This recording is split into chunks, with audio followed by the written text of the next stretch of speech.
to lock in your rate with their price lock guarantee. Call now. Call 800-202-9188. 800-202-9188. 800-202-9188. This is America's Voice Live. And welcome to America's Voice Live. I'm Steve Gurr. The pulse of the people. We need somebody that's going to hear the people's voice. The truth the mainstream won't touch. This guy is, by definition, a globalist. And the stories that matter. Rav's own Ben Bergquam. Right up over this hill, we got an armed cartel. I see him. Live. Breaking news right now here on Real America's Voice. Unfiltered. These people are domestic terrorists. And unapologetic. We're here to take a stand for God and country. Does feel good, doesn't it? America's Voice Live starts now. Welcome to America's Voice Live. I'm Steve Gurr. It is Friday, the 25th of July. Let's get to the day's top stories. Thank you for being here, as always, spending part of your day with us here on Real America's Voice. We truly appreciate it. It's time for accountability for the Democrats' scandals. And with Tulsi Gabbard's recent referral of Obama and his team to the traitors of the DOJ because of Russiagate, there's a chance that something might actually happen this time around. More on that in detail coming up also. The White House recently released America's AI action plan in accordance with President Trump's January executive order on removing barriers to American leadership in artificial intelligence. I'll tell you what that could mean and how it puts America in first place. Then later, CBS axing the Late Show with Stephen Colbert, as you probably know, blaming financial reasons, like losing $40 million a year. However, that cancellation came just days after Colbert slammed CBS's $16 million settlement with President Trump. Freedom of speech doesn't come if you're working for a private company, not the way you'd like to demand. We'll talk about all of it coming up. But here's where we begin.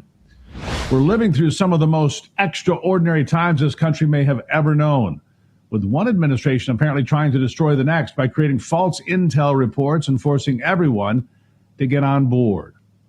Barack Obama's Russian collusion hoax is nothing short of the crime of the century because it undermines everything America stands for.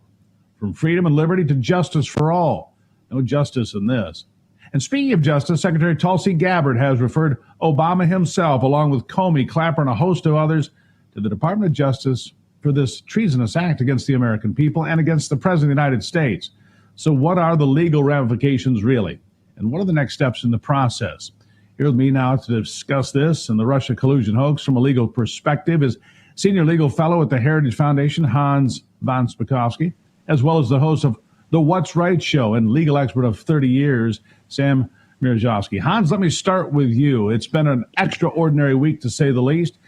What does this mean, the referrals to the DOJ, and how serious are these accusations as you read them?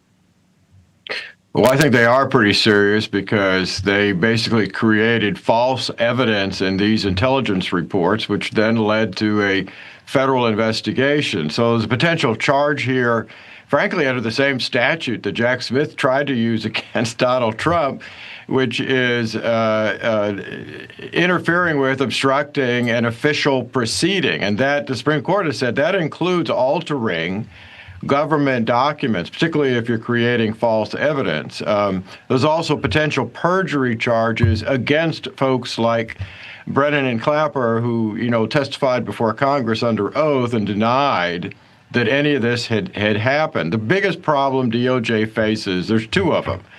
One is the statute of limitations. The standard statute for federal actions is 5 years. The only way to stretch that out is sometimes to say, well, the misbehavior was hidden or it was a continuous conspiracy, and the last action, even though all this happened in 2016, 2017, the last actions to keep hiding it continued for years. But of course, the other problem for Obama is, remember, in U.S. v. Trump last year, the Supreme Court said that presidents have immunity from criminal prosecutions if they are acting within the scope of their duties as president. So to get around that, if you wanted to prosecute him, you'd have to convince a judge that the actions he took were outside of his constitutional authority and official duties. That's an uphill. Sure. That's an uphill climb for any prosecutor.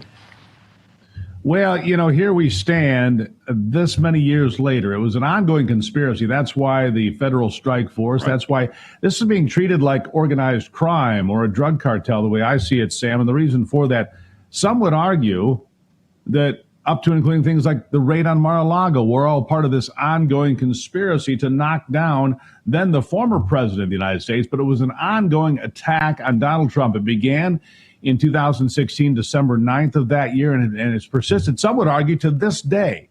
Now, what would you say? Well, I think there are probably some avenues for the prosecutors here to bring the case. And, I also point out, just from a practical perspective, that it's not just the outcome here that's determinative, but the idea that no one is above the law. We heard this from them over and over again for the past 8 years, 9 years. So if that's true, then even the act of bringing these charges and having these folks have to defend themselves in court, have to hire lawyers, have to go through the same process that not just Trump, but so many people in his orbit were forced to go through. Lives were ruined over this, absolutely destroyed. And so I'm of the opinion that I agree with Hans. It's not a slam dunk deal. The SCOTUS ruling, the core constitutional powers proviso there is I actually think a good argument can be made for how this was outside of Obama's core constitutional powers. It was clearly a political hit. So I'm not so hung up on what is the likely outcome here. Will they prevail or not? I believe wrong was done, and I think there has to be some consequence for it, which ought to include, the filing of a criminal indictment and forcing these terrible people to have to lawyer up and defend themselves. I don't disagree with that point, Hans. Look, I think the only path to restoring credibility and integrity in the institutions of this country, be it the FBI, be it the DOJ, be it the government as a whole, is to hold people accountable when they clearly crossed these lines. Look, Tulsi Gabbard, former Democrat member of Congress for several terms, veteran of the military, former Democrat candidate to be president of the United States, says that it was her party, her former party, that did all of these things in pursuit of power and money and control to mislead the American people, to destroy their political opponent. I think she has credibility, despite what you might hear on some other networks. I believe she does. And I think it's for the reasons I just laid out. But what about restoring integrity to our institutions? I think you have to pursue this in order for that to happen, Hans. Oh, look, I agree. I mean, and I'm glad that you referred this to the Justice Department, and they're going to put together a task force, a strike force, as they're calling it, to investigate this. The only thing I'm saying is that the criminal prosecutions, they may have difficulties in pursuing them. That doesn't mean they shouldn't do it. And in fact, look, there's two other things that ought to go on here. Even if they can't come up with viable criminal prosecutions, the disclosure of this, complete disclosure, declassification, finding out who was involved in this is extremely important for two very big reasons. One, even if these folks don't end up getting prosecuted and convicted, they should never, ever hold a position of public trust again in the government. And second, it's important for this to come out so that Congress perhaps can put in new rules governing, for example, the intelligence agencies to make sure that this kind of thing does not happen again. The misuse, abuse of law enforcement powers and our intelligence operatives for political purposes to target a political candidate, incoming president, is just shocking that such a thing could happen here. I completely agree with you on that. A special prosecutor would go a long way, I believe, in restoring faith in the federal government as well. But it can't be if an independent counselor or a prosecutor that takes 2 years, 3 years, 4 years. We can't have that. We have to have some expediency here, Sam. I think that you have to get to the point and restore trust, not 6 years down the road, but maybe 6 months down the road. You say what? Well, I saw yesterday, Cornyn and Lindsey Graham are calling for that special prosecutor, and I laughed when I saw it because my concern is exactly yours. So we're going to do another Mueller Even the libs were upset with Jack Smith and how long that took. This needs to be sorted out well in advance of it needs to be sorted out now. And I've got the midterms coming up. We're going to have a presidential election coming up. Even John Durham took forever. And the other thing that I would say to this is I'm concerned that really almost any single person that is given plenary authority over this is susceptible to influence from the establishment. There are also Republicans that are implicated in this, I believe. Sure. There are Republicans that ran with this, and it may not have been a fraud orchestrated by Republicans, but there were some, Obama and his orbit found allies on my side of the aisle. And I find that deeply troubling. So I understand we may end up getting a special counsel here. I'm just a little bit skeptical of it and have, I think, well-founded concerns. Fair point. Let me ask you about one other case here that obviously has got the public's attention. Hans, that, of course, Jeffrey Epstein, dead now for a number of years, but Ghislaine Maxwell meeting with members of the DOJ. Apparently, her legal team is throwing out the idea of a pardon. Where do we go from here? This has hurt Donald Trump politically. You look at the support among independents, it has fallen by a number of points recently, and I think it goes back to this whole Jeffrey Epstein, the issuance or failure to issue a lot more information about what they know and what they have for a variety of reasons. It's another place where maybe an independent counsel would play a good role. What do you think is going on with Ghislaine Maxwell, and where do you think this leads? Well, I'm not sure I would trust anything she says. She's been sentenced to 20 years, and I think she'd say just about anything she can come up with that might get her sentence commuted, reduced, or pardoned. Now, the administration already went to a judge to try to get the grand jury testimony disclosed, and the judge said no. And the reason for that is there are only very limited exceptions to the grand jury secrecy rule. Now, Democrats keep saying, oh, there's something embarrassing in here about Donald Trump. That's why they don't want to disclose it. Well, excuse me, but the Biden administration was in charge for 4 years. They had complete and total access to whatever records they are. If there had been anything in there embarrassing about Donald Trump, it would have been disclosed. So I think they've just got to get straight what there is out there that can be disclosed and should be without, by the way, hurting any of the victims. Because remember, one of the problems they've cited is that the names and identities of the victims are apparently intertwined. That's right. The word they used throughout almost all of the evidence that is present here. They've already suffered more than they should have, and identifying them would be a big mistake. Well, and the other thing is, what if you're at a party with Jeffrey Epstein? Somebody made notes of it. Somebody made comment of it. Donald Trump was at a party where Jeffrey Epstein was. I mean, just having your name mentioned certainly doesn't make you a criminal at all. You could have been in attendance at an event. You might have even flown on his jet. Donald Trump did, but he didn't go to the island. He pointed out to the cameras, to the media here, Bill Clinton went to the island 28 times. I don't know if that number is accurate. It's what Donald Trump said to the cameras today. Sam, I'll give you the last word. Bring us home on this one. Well, this entire thing just has gone too far. Pam Bondi made a mistake with the binders, promising stuff would get released. This is an unforced error. But I've never believed, I agree with Hans 100%, I've never believed that there's some smoking gun in there linking Trump to Epstein in a criminal way. If there were, it would be a kill shot. The Democrats would have used it. They would have used all this other phony nonsense to try to destroy Trump, somebody that they obviously wanted to get at very badly.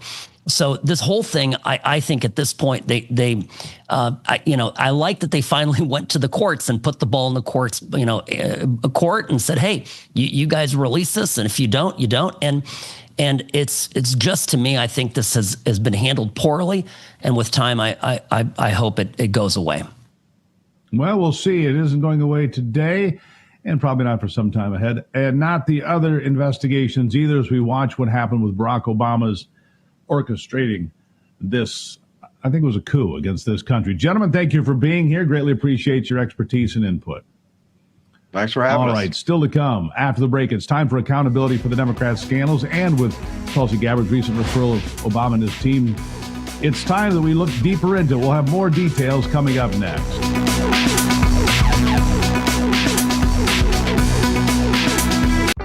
Wounded Warrior Project empowers post 9/11 veterans and their families with life-changing programs and services. I realized I could be successful in a civilian career. We stand by warriors and advocate for their needs going forward. They were by my side in the hospital, and they're still with me today. Through our programs, community, and advocacy, we're proving anything is possible. Learn more at woundedwarriorproject.org/connect. If we've learned anything over the past few years, it's that devastating events can strike without warning. Global pandemics, acts of terror, and even bank collapses that can cause chaos in a matter of moments. And I just want you to be prepared. Hi, I'm Donald Trump Jr., and it's for these reasons that I strongly recommend a gold IRA from my trusted friends at the Birch Gold Group. For thousands of years, gold has protected wealth through every kind of crisis. Birch Gold can show you how to move your retirement savings into an IRA in gold, legally and tax-free. For decades, they've helped thousands of Americans protect their IRA or 401k from unexpected events. To learn more, click below for your free info kit on gold IRAs from the Birch Gold Group, the only gold company I trust. Don't wait for the next crisis to strike.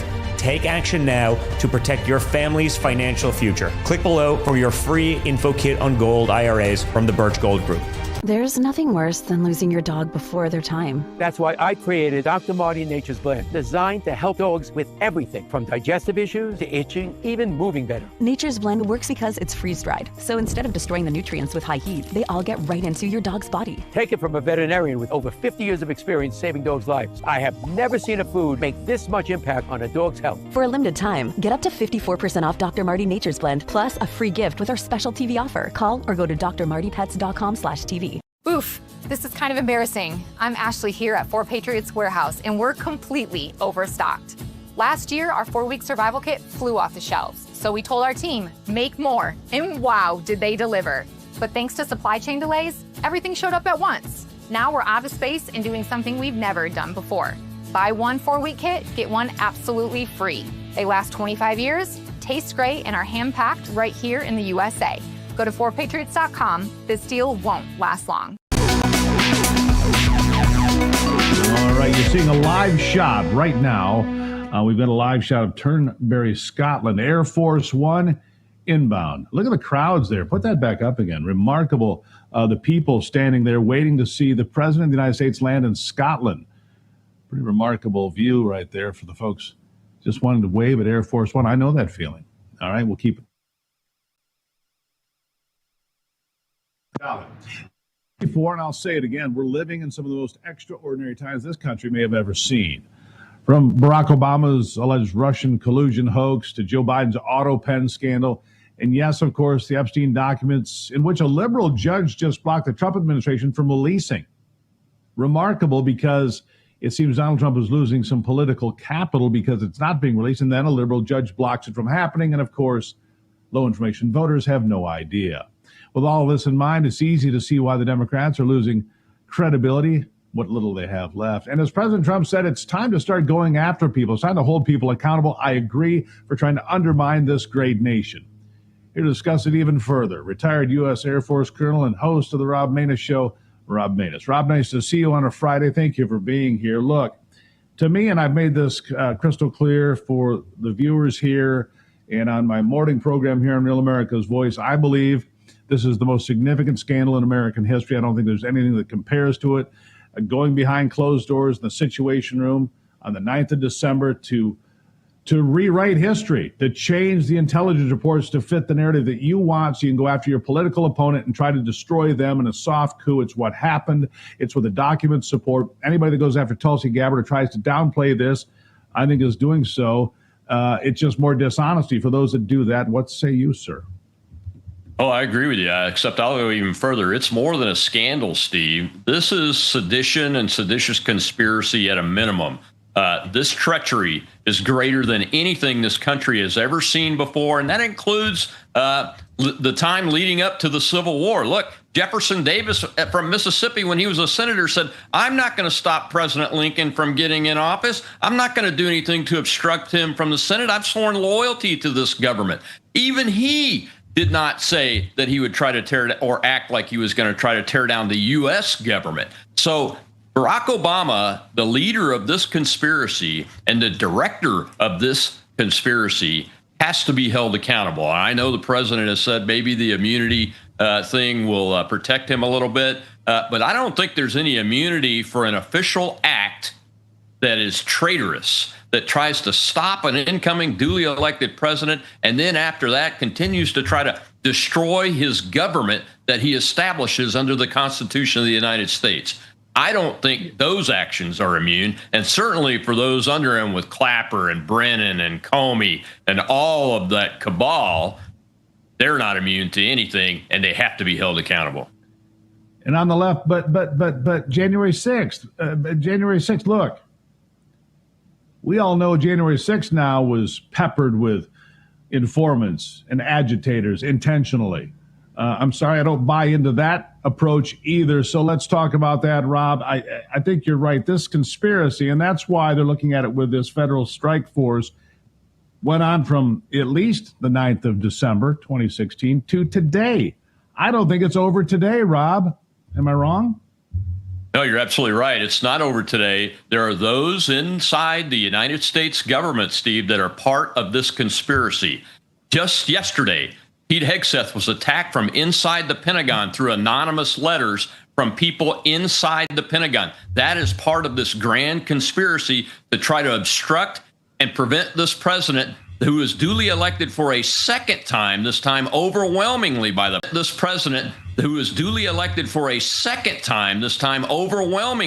popular vote,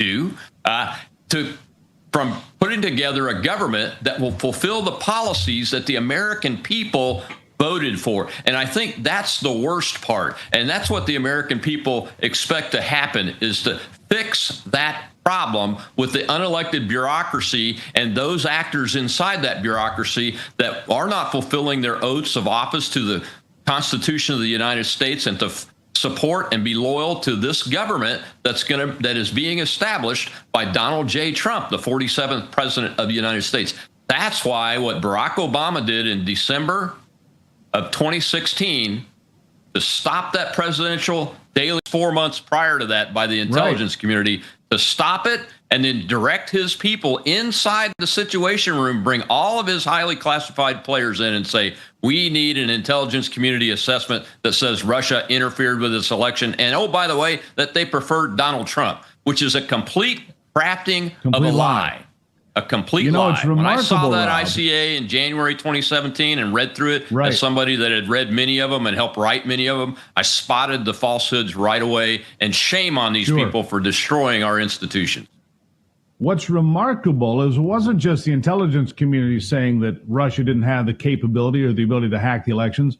Barack Obama said it on the White House lawn in October of 2016. A few weeks before that fateful meeting on the 9th of December, he stood there and mocked Donald Trump for whining, for talking about the possibility that the election could be rigged, for whining and telling Donald Trump he needs to go out and earn more votes. Do you remember those conversations? So it wasn't just the intelligence community. Barack Obama had said it himself. It wasn't possible until he needed it to be true. And they crafted a narrative, a dishonest narrative, to undermine not just the president of the United States, to undermine this country itself, Rob. That's the way it looks from where I stand. And I don't think that's going away. And the only way to restore integrity in the institutions of this country, like the Department of Justice, like the FBI, is to hold people accountable and do a complete investigation, have a special prosecutor that doesn't take 6 years, but 6 months.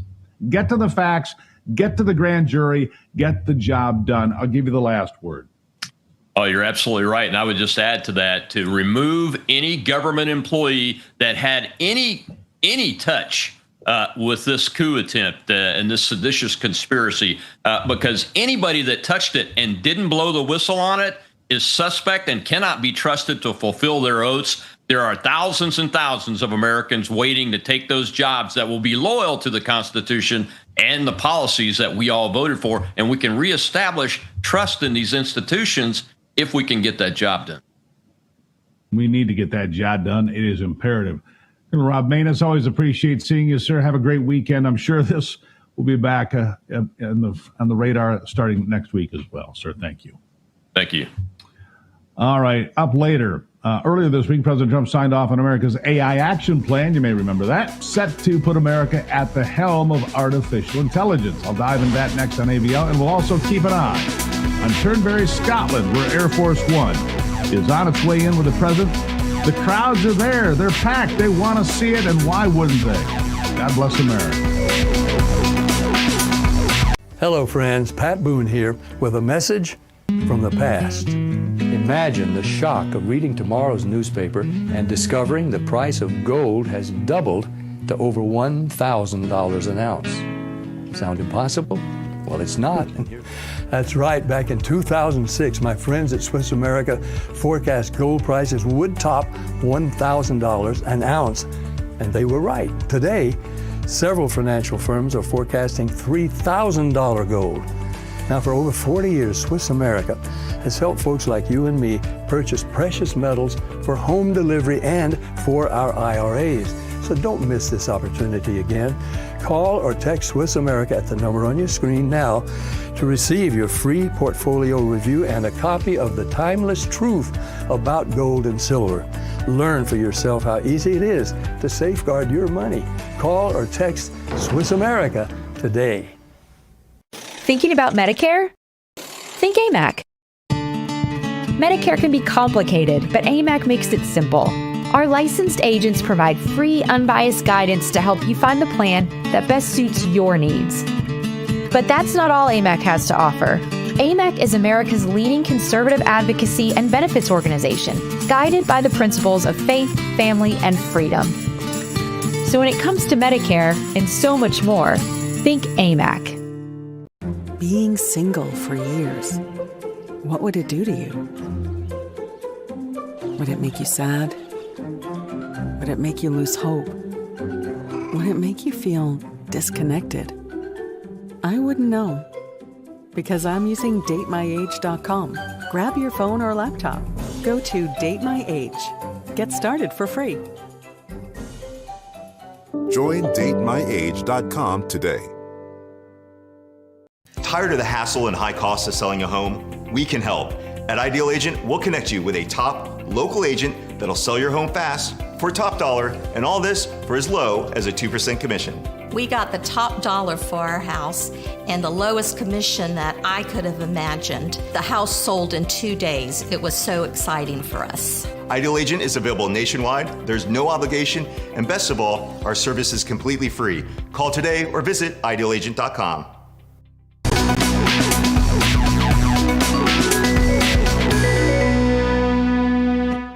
And welcome back to America's Voice Live. There is Air Force One just moments away from touching down Turnberry, Scotland, and the crowd, they're packed in there. They're flying Trump flags. Yeah, Scotland is representing on this Friday as Donald Trump is coming in to dedicate a golf course to his mother, I understand, among other things, while he is on the ground. And the crowd it's big. And that's Air Force One landing momentarily. And we'll let you know if the president gets off the plane and has something to say. We'll go to those comments if it happens. Let's pull back. Look at this crowd as he comes in. We're just going to watch the plane settle in here, because there's always something special about watching the president of the United States arrive in a foreign country. And there's just something great about America when you see this jet come in, isn't there? Let those wheels touch down. There you have it. President Trump in Turnberry, Scotland on a Friday. Welcome to Scotland, Mr. President. All right, now President Trump has made U.S. leadership in the global AI race a top priority. On his first day in office, he declared a national energy emergency to remove regulatory barriers and boost energy development. It's important. AI-related electricity demand is projected to grow by as much as 30-fold by 2035. That's right, AI takes a lot of juice. Wednesday, the White House unveiled a 3-pillar AI strategy focused on accelerating innovation, expanding infrastructure, and strengthening security. Here to discuss this strategy is NetJoyce Director of Policy, Patrick Hedger. Patrick, welcome back to the program. Obviously, the energy policy is hand in glove for the AI strategy for this country. How important do you think it is that President Trump says, look, we will be second to no one when it comes to AI and high tech. We're moving it forward. We're going to have energy policy that accommodates the needs of these demands. How critical is this by 2030, by 2035 for the future of not only you and me, but our kids and grandkids? It's incredibly critical. It's ironic enough that the president is touching down in Europe as we speak, because Europe has really left the world with two choices. Europe has regulated itself into irrelevance in the tech world and increasingly in the AI world. So we're left with a future of, is America going to dominate AI, or is it going to be Chinese companies? So it's really important that we have AI infrastructure here in the United States. And when I say AI infrastructure, I mean those data centers that are powering AI. But as you were getting to, we need the electricity to power those data centers, as well as a resurgence of manufacturing here in the United States. Well, you look at the parts of the country that have cut back on electricity production. The Northeast have the highest electric rates in America now because they've gotten rid of perfectly functional coal-fired power plants ahead of time because they needed to fill in the gaps first and has put themselves at a disadvantage. Hopefully we can catch up there. Let's talk about the Chinese for a second. The Chinese have no qualms about stealing intellectual property and stealing from American industry and high-tech companies. How do we protect ourselves? I mean, we just saw that there was a man arrested for stealing the latest generation of missile defense systems. I mean, so we can get away. How do we protect ourselves in the tech world from that kind of? Yeah, something that Congress has really dropped the ball on has been the lack of a national data privacy and security standard. That is something that would benefit the Americans in all kinds of ways. If you could encourage companies, perhaps through a liability shield, to put in place best practices for data privacy and data security, there are consumer benefits there. You can protect people against the malicious actors, the cyber criminals, but you can also help protect against nation-state threats like China by giving people sort of a carrot to enact some of the best practices we know around cybersecurity. And I think that's critical for keeping us ahead. But the president's AI action plan also has a lot of focus on national security as well. So I think this White House really gets what the stakes are when it comes to AI. Patrick, there are a lot of upsides to AI. There really are, but there's some downside too. In fact, apparently, you don't use your prefrontal cortex enough. If you start using Chat GPT or you start using Grok because you don't know how to do math or you don't know how to write a paragraph or do a press release or whatever your job may require, because people go to this and go, oh, I just need this. And we've stopped using our brains. There is a downside here, Patrick, and it's being warned to us by a lot of folks right now. What do you say to that? Yeah, so one part of the president's plan is to begin incorporating AI into education. And so we've got to be able to use AI to help supplement human skills instead of trying to completely displace them, and train people how to use AI to make themselves more productive instead of just trying to shift everything to AI. So, I hear a lot of folks saying, like Jensen Huang, I believe, has said this, the CEO of NVIDIA, it's that the future worker is not going to be displaced by AI. It's going to be displaced by workers that know how to best use AI. So we need to make sure that there is still a focus on making sure that AI is a complement to humans and not something that is a total displacement. Yeah, at least it's a first good step, Patrick. He's giving us some forward thinking here in AI. It's incredibly important. Thank you for being here. And as we let Patrick go, we see the president now, Air Force One, turning there in Turnberry, Scotland, as he is on the ground. We'll get some comments from him if he makes them here in just a few minutes. Stay with us right here on America's Voice Live.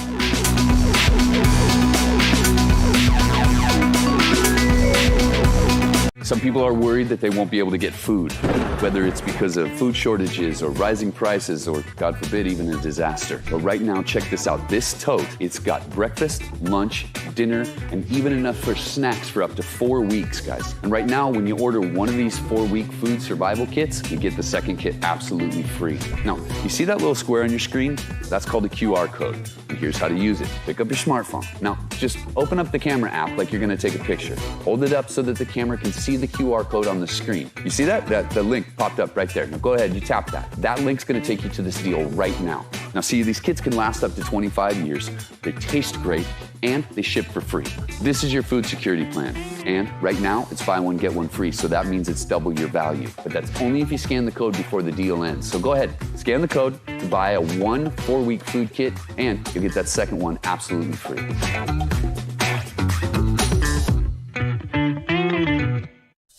Guys, if you plan to retire in the next 20 years, or if you've already retired, I have a message for you that you need to hear. Central banks, BRIC nations, and our allies are pumping trillions of dollars back into America, but every dollar they send could make your savings worth less. Hi, I'm Donald Trump Jr., and I just want you to be prepared for the future. So protect your hard-earned savings with gold. A gold IRA from my trusted friends at the Birch Gold Group offers you the safety net of gold with the tax advantage status of a retirement account. To see how it's done, click the link below to get a free info kit on gold IRAs. This kit reveals why gold IRAs are exploding in popularity, so do it now. What do you have to lose? It's free and there's no obligation. Click the link below to get your free info kit from the Birch Gold Group. Did you know that thousands of authors across the country have written books and published them with Page Publishing? If you've written a book, Page Publishing can help you through the process. We cut through the confusion of the publishing world to make it easy for you. Call 1-800-319-0257. The bathroom of your dreams is only a phone call away with BCI Bath and Shower. We can make your ordinary bath and shower extraordinary. This is not a cookie cutter design. This is a complete custom build that will fit your every need, and discounts for seniors and military.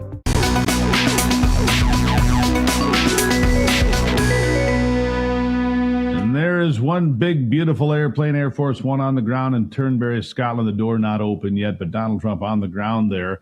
The guys in the control room think he's going to come bouncing out of there quick because he wants to go play a round of golf. Might be true. I think it could take him a few minutes. We'll see how this plays out. If he does come out and talk to the cameras, we'll take a moment and hear what he has to say. In the meantime, let's focus on this. Last Thursday, CBS announced the cancellation of The Late Show with Stephen Colbert and mentioned that the last episode would air in May of 2026. My guess is they're going to boot him long before that because he can't keep his mouth under control. Amidst the announcement, many speculated that Colbert's tenure and his show was being axed to appease President Trump and cited a $16 billion settlement that CBS's parent company, Paramount, reached with Trump after an interview with Kamala Harris on 60 Minutes was found to be edited in a dishonest way. Well, it's also that they had lost $40 million a year, and they said it was purely financial. I think that's true. I think viewing habits have changed. People don't consume television, and let's be honest, Colbert ain't funny. Joining me now to discuss is Turning Point USA contributor Anthony Watson. Anthony, tell me, Colbert, he ain't funny. He's not a funny man. He's got, Kamala Harris. He's got Adam Schiff. He's got, John Kerry, whatever. It's a political show, and he's not funny. You know who's funny? Gutfeld is funny, and he just kills him in the ratings. Where am I wrong?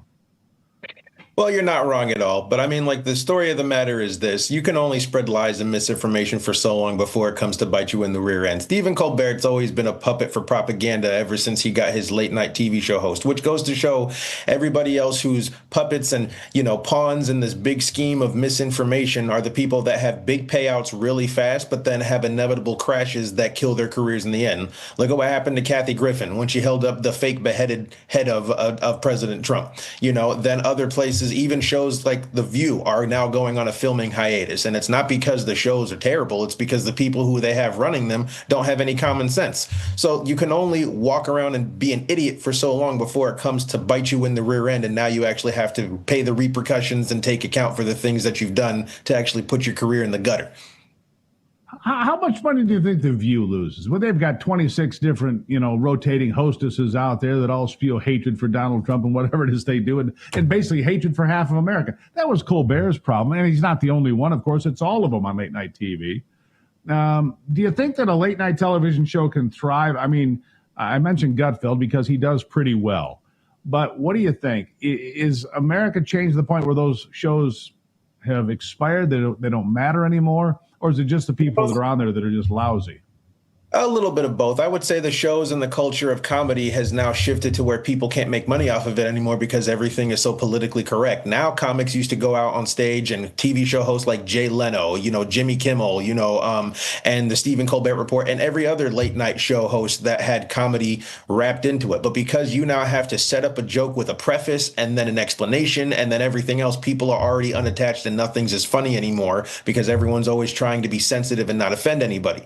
When you have shows that are are built on that, the audience doesn't connect and engage with it, because now you have to give this unnecessary long explanation for an audience that could care less whether or not what you say is what you say, minus a small margin of people that are always going to play victim in some way or another. So there's a little bit of both. Networks don't know how to hire good talent that actually is fearless in the face of all of these things that now start to pop up on the waves. And you've got all these other people that are willing to take payouts, willing to take, all of the big checks for propaganda. And now this is the inevitable run. He had a good career to some in the beginning stages of it. But, the more political it became and the more attacks that were launched on everyday Americans that now were associated with everything that's now deemed hatred, from The View, from the late night show, from all these daily night talk shows and everything else. It's no wonder that people aren't paying attention to it. And now people are starting to see the numbers tank because there's no truth behind anything that's being said.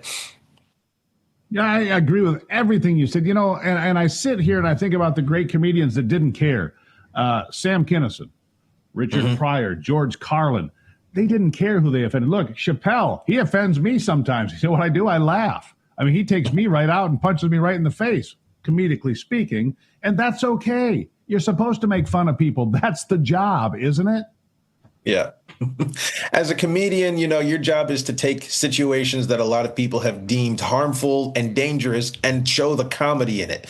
Because in a world right now where we have a health crisis, where we're now calling obesity beauty, there's nothing beautiful about it. It's smelly, it's gross, and it's disgusting. But now we have a group and margin of people that think that if you say something in a joking form about that, which really isn't hurting anybody in the end, now you're somehow forcing people, you're making them dangerous and everything else. So I think that there needs to be a gutting of all of these things and a new awakening of people that won't be afraid and won't be puppets to propaganda. There you go. Anthony Watson, greatly appreciate your input, sir. Thank you very much. As you're talking, President Trump making his way down the stairs of Air Force One, being greeted there in Turnberry, Scotland, as you can see.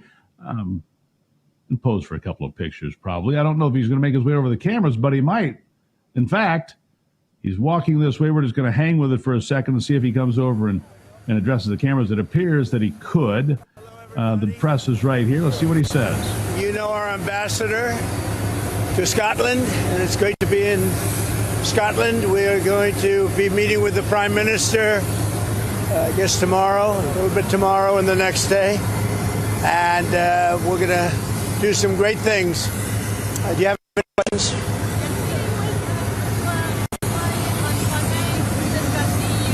What? Yes, I'll be meeting with the EU on Sunday, and we'll be working on a deal. We'll see if we make a deal. Ursula will be here, highly respected woman, so we look forward to that. That'll be good.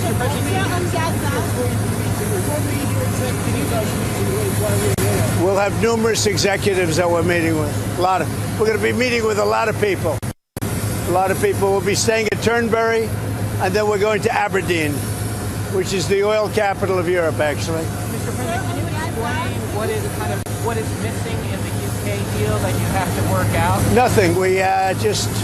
I think it's more of a celebration than a workout. It's a great deal for both, and we're going to have a meeting on other things other than the deal. The deal is concluded.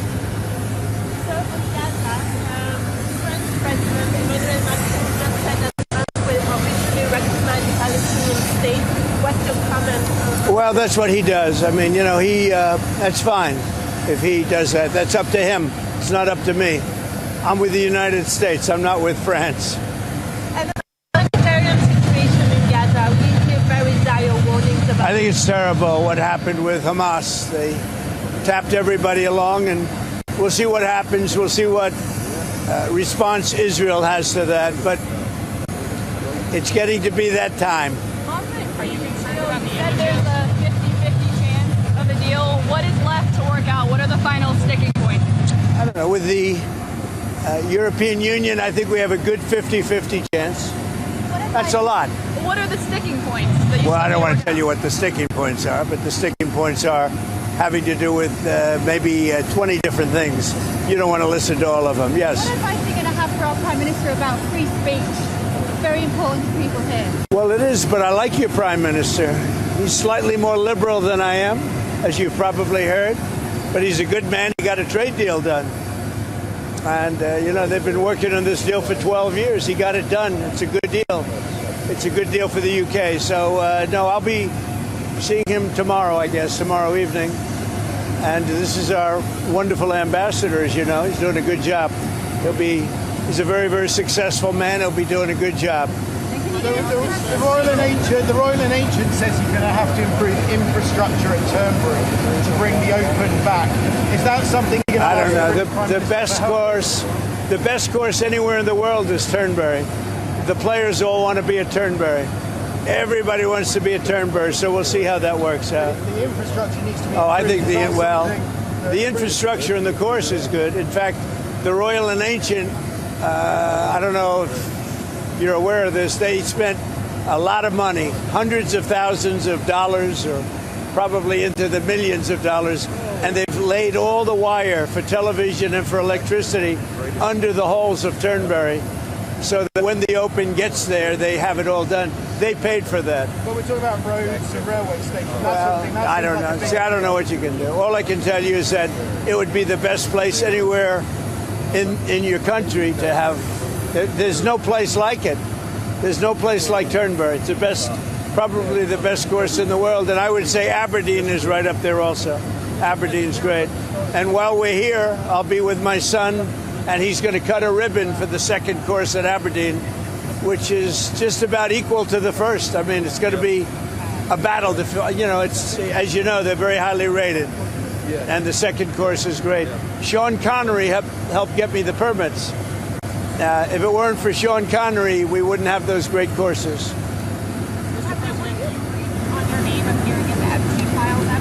No, I was never briefed. No. Did you ask what are you hoping Todd Blanche interviewing Ghislaine Maxwell? What are you hoping that they get out of that? I really have really nothing to say about it. She is being talked to by a very smart man, by a very good man, Todd Blanche. And I don't know anything about the conversation. I haven't really been following it. A lot of people are asking me about pardons. Obviously, this is no time to be talking about pardons. But a lot of people have asked about pardon. This is just not a time to be talking about pardons. Todd will come back with whatever he's got. You're making a very big thing over something that's not a big thing. You should be talking about, if you're going to talk about that, talk about Clinton, talk about the former president of Harvard, talk about all of his friends, talk about the hedge fund guys that were with him all the time. Don't talk about Trump. What you should be talking about is the fact that we have the greatest 6 months in the history of a presidency, according to a lot of people.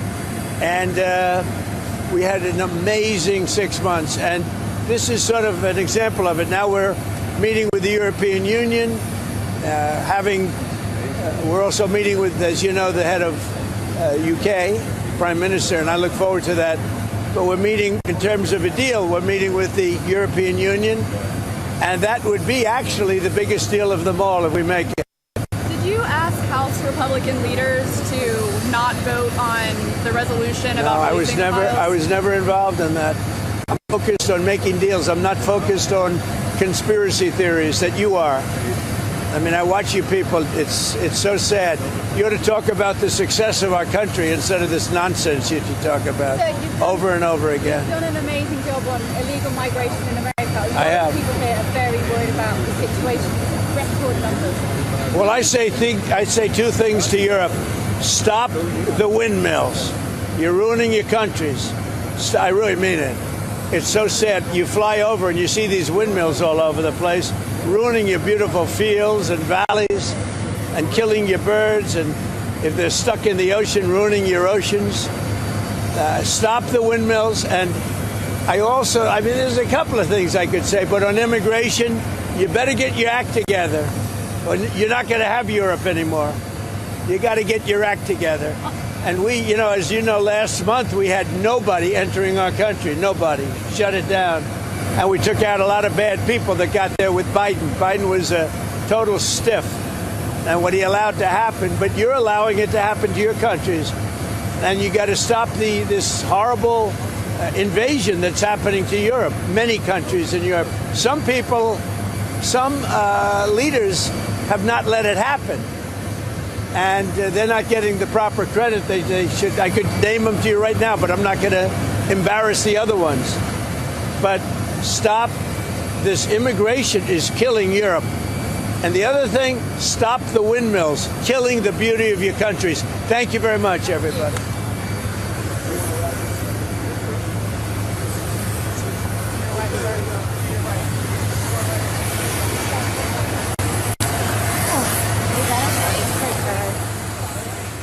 Apparently, the president feeling well rested on his flight over to Turnberry, Scotland. He had plenty to say, took many questions talking about Ursula von der Leyen. He'll be meeting with her. He'll be meeting with Keir Starmer of the UK, hoping to put together a deal with the EU.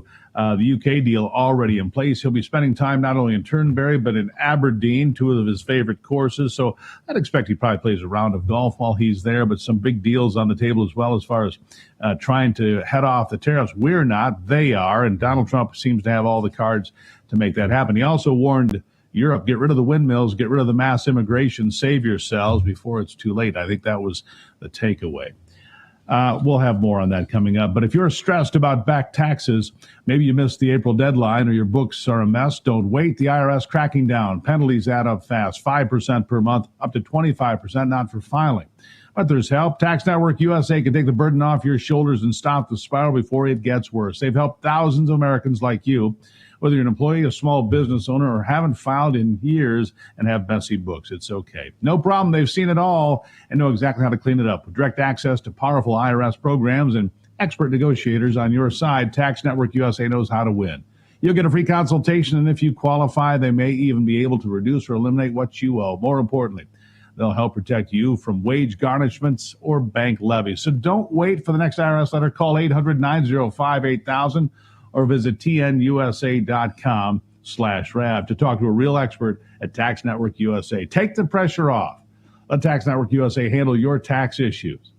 We'll be right back with what makes America wonderful, so don't go anywhere.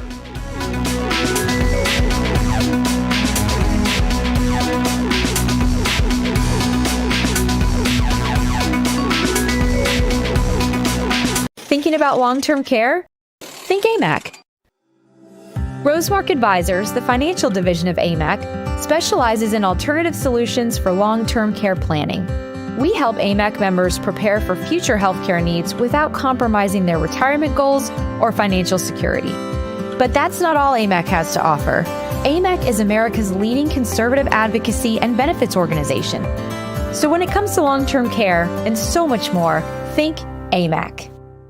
Being single for years, what would it do to you? Would it make you sad? Would it make you lose hope? Would it make you feel disconnected? I wouldn't know, because I'm using datemyage.com. Grab your phone or laptop. Go to Date My Age. Get started for free. Join datemyage.com today. Is your body ready for summer? We're gonna build a body you can be proud of. You just give me 30 minutes a day for 21 days, and I promise you, the weight will come off. This is 21 Day Fix, the perfect program to get you summer ready. I am in perfect shape for my bikini. I had that sexy little bee. Get simple fitness, simple nutrition, fast results in just 21 days. Get ready for summer with 21 Day Fix. This week, try it free at 21dayfix.com. That's 21dayfix.com. Some people are worried that they won't be able to get food, whether it's because of food shortages or rising prices or, God forbid, even a disaster. But right now, check this out. This tote, it's got breakfast, lunch, dinner, and even enough for snacks for up to 4 weeks, guys. And right now, when you order one of these 4-week food survival kits, you get the second kit absolutely free. Now, you see that little square on your screen? That's called a QR code. And here's how to use it. Pick up your smartphone. Now, just open up the camera app like you're gonna take a picture. Hold it up so that the camera can see the QR code on the screen. You see that? The link popped up right there. Now go ahead, you tap that. That link's gonna take you to this deal right now. Now see, these kits can last up to 25 years. They taste great, and they ship for free. This is your food security plan. And right now, it's buy one, get one free. So that means it's double your value. But that's only if you scan the code before the deal ends. So go ahead, scan the code to buy a 1 4-week food kit, and you'll get that second one absolutely free.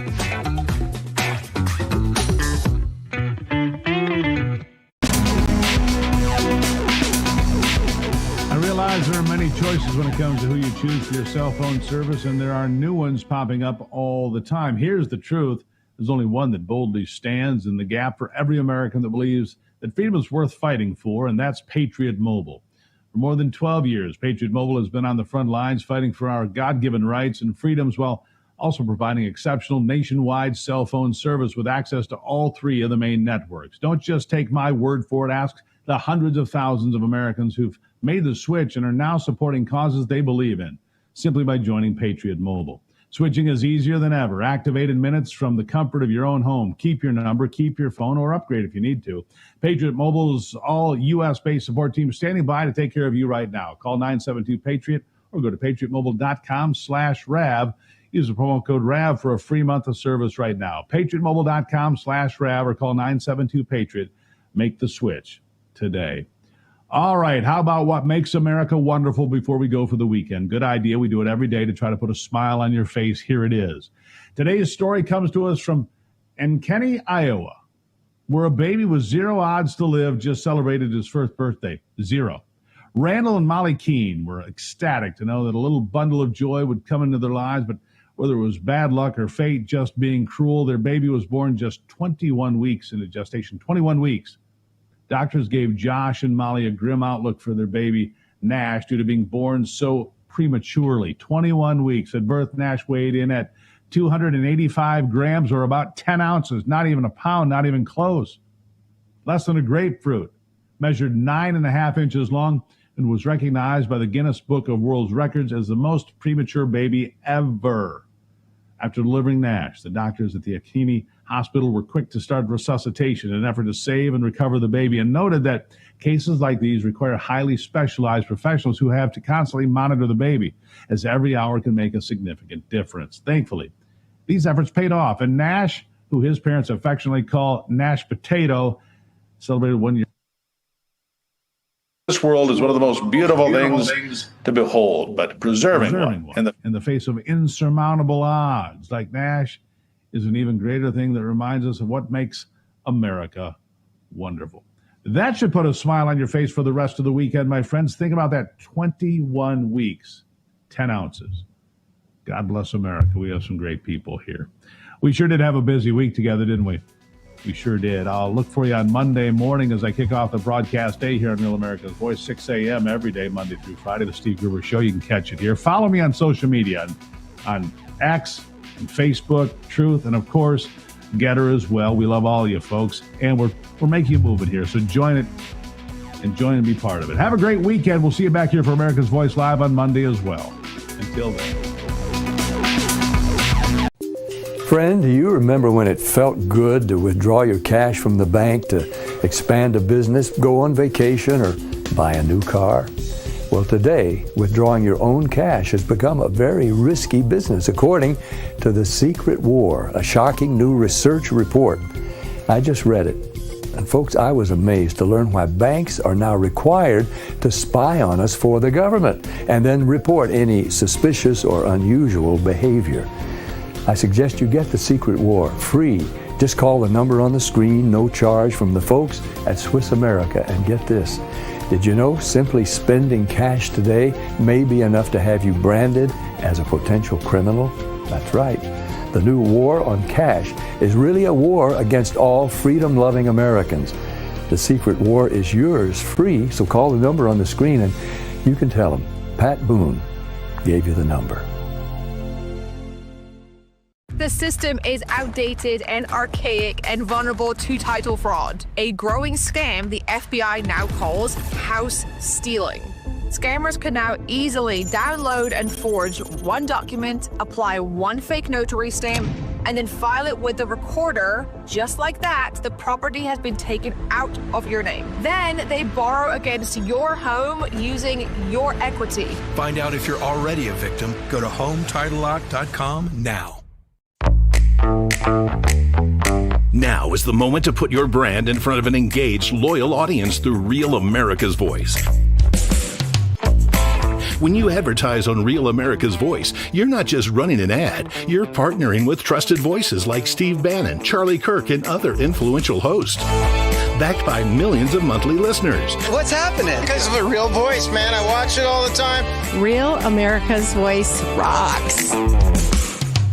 Real America's Voice gives sponsors the chance to put their product front and center, displayed on screen and highlighted by our anchors during exclusive segments and live events. Head to freetrumpknife.com. This means your brand becomes part of the conversation as it happens. Secure your spot before it's too late. Join us today and make your brand part of the news conversation that America's viewers trust. Real America's Voice, where your message is seen, heard, and remembered.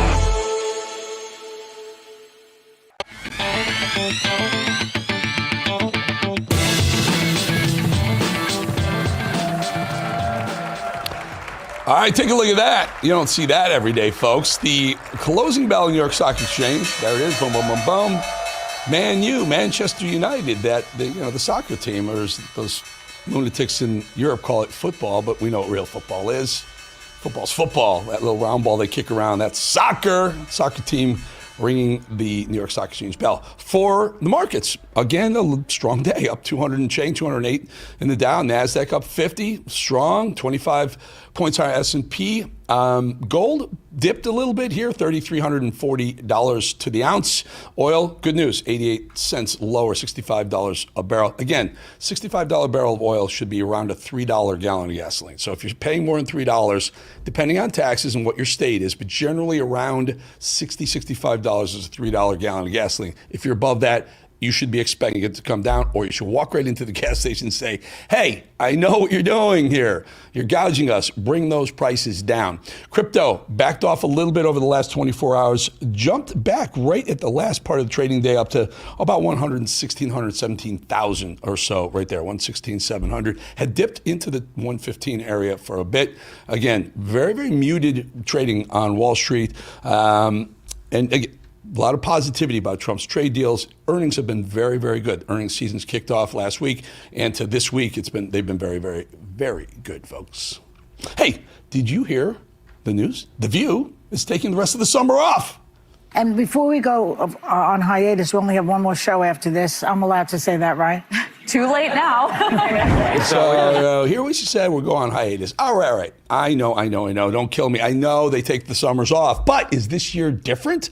Will they even come back after that hiatus? I mean, ask Stephen Colbert about the Trump effect.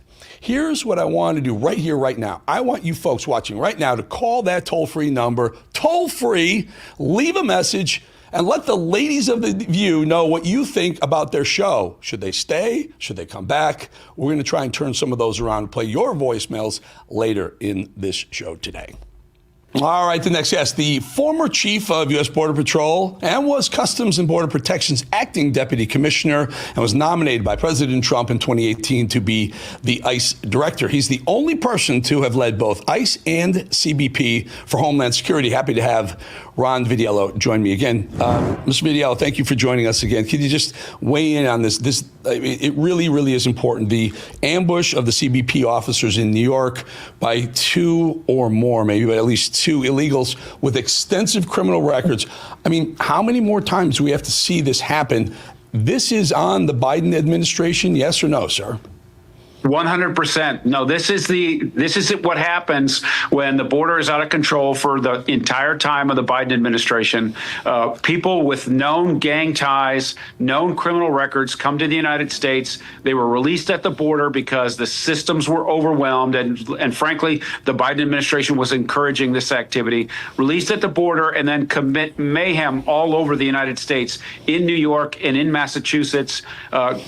State charges, arrested on state charges, bailed out or skipped out on charges in Massachusetts and New York, and then go on to commit crimes. And in this case, unfortunately, attacked one of our Customs and Border Protection supervisors out of the New York area. And lucky for him, he was prepared in his training, and he had his weapon with him and was able to defend himself and his friend. And we're prayerful that he's going to have a full and complete recovery. Right now, he's in pretty good shape. Still some things to do for him at the hospital, but we are grateful that he could save himself and hopeful that he returns to full duty soon. Help us figure this out. So New York City, New York and state and New York City are both sanctuary, or were both sanctuary municipalities, let's call them that. Eric Adams, for the entirety of his mayoral tenure was all for being a sanctuary city in New York City. Suddenly, towards the end, when he got investigated, he was under some trouble. He wanted to get the favor, I believe, of Trump, et cetera. And he pushed back on some of the sanctuary city policies that he lived under for many, many years. Where does New York stand right now as a city? And you can expand it out to the state, especially given Mamdani is right now the current leader to be the next mayor there. Well, the city either refuses and or encourages, right, this sanctuary status. So when people are arrested and do crimes in New York, they're taken off the street, they're put in jail, and if they're bailed out or if they finish their sentences or charges are dropped, in places that are not sanctuaries, that's a phone call to ICE after a detainer is placed. ICE officers go and pick that person up in the jail setting. It's a very safe transfer of custody, and that person is put on a path for removal. In New York, statewide and in the city, they refuse to do that. They won't call ICE. They won't cooperate because the city prefers it that way. The wokesters in the political class that help run the city, including the mayor. I think the mayor realized that this was a problem, that they were going to have trouble combating crime and reducing crime in the city. And then when the state of Texas and the Biden administration were allowing thousands of people to come into the border every night, and Texas was shipping illegal aliens that had been released from the federal government all over the country, and New York included, I think the mayor started to change his mind. These are destructive policies. The crime that these two individuals committed against our officer is completely preventable. Those people don't need to be in the United States. And it wasn't just that they were here illegally. They were committing crimes all over the East Coast and being released from state and local custody to go on to commit more crime. What law enforcement professionals know, and the cops on the street have nothing to do with this. This is about the leadership in the political class. The cops on the street know, and even these political operatives know, that the people who commit crimes are likely to commit more crimes. Recidivism, even after people are convicted, is very, very high. Why are we in New York or places like Los Angeles, including, all these Massachusetts and sanctuary cities, why are we encouraging this recidivism? Those states and municipalities are taking people off the street because they commit crimes against their own citizens, and then they release them again when they have the chance to put them on a path for removal. It's destructive. It's bad for public safety, and it flouts the rule of law, the federal law that allows the federal government to control our borders, our sovereignty, and immigration law in the U.S. Let's take a look at Attorney General Pam Bondi. She put out a statement and says, I'm quoting, New York City has released thousands of criminals on the streets to commit violent crimes against law-abiding citizens due to sanctuary city policies. If New York City won't stand up for the safety of its citizens, we will, meaning the feds. Now, here's my question, sir. I've been doing this a really, really, really long time. How much, let's put it this way, how much teeth, how much bite do the feds have when a city wants to be a sanctuary city and says, we're not going to let you do what you want to do on the federal level? Unfortunately, there's a checks and balances here, right? The compliance by the state is now having to be forced. And so the Attorney General has filed this lawsuit. We're hopeful that we will prevail. I think eventually in federal court up to the Supremes, it will, we will win a case like this or others like it. But we're in this situation. We're going to have to depend on the district court in New York to hear this case first. And so it's going to have to work through the process. So is the balance or the power there by the federal government? Yes, it is. The laws are definitely on the side of federal and U.S. sovereignty, but it's going to have to move through the judicial system. And we've seen these activist judges, more activists than judges, make terrible rulings as it relates to public safety, and especially around these cases of immigration. They're not following the law, and the Supreme Court is eventually ruling in the federal government's favor and the Trump administration. But this is what we're having to deal with to force New York to do what we think is the right thing, what is in the interest of the state and the people who live there. And, unfortunately, it's just not New York alone. You look at so many, look at Los Angeles, look at the state of California, Illinois, some of the other states that are saying they want to be sanctuary states, they want to have sanctuary municipalities within them, and it kind of handcuffs the feds. And I'll give you a perfect example. Marijuana is still illegal on the federal level in the United States. It's legal in some 35 states individually. So the feds can't really enforce marijuana laws. I mean, I guess they could if they wanted, but they just can't, and they don't. And the concern is that these sanctuary, pro-sanctuary folks who are winning these elections, Mamdani in New York, Newsom in California, will continue to defy federal law.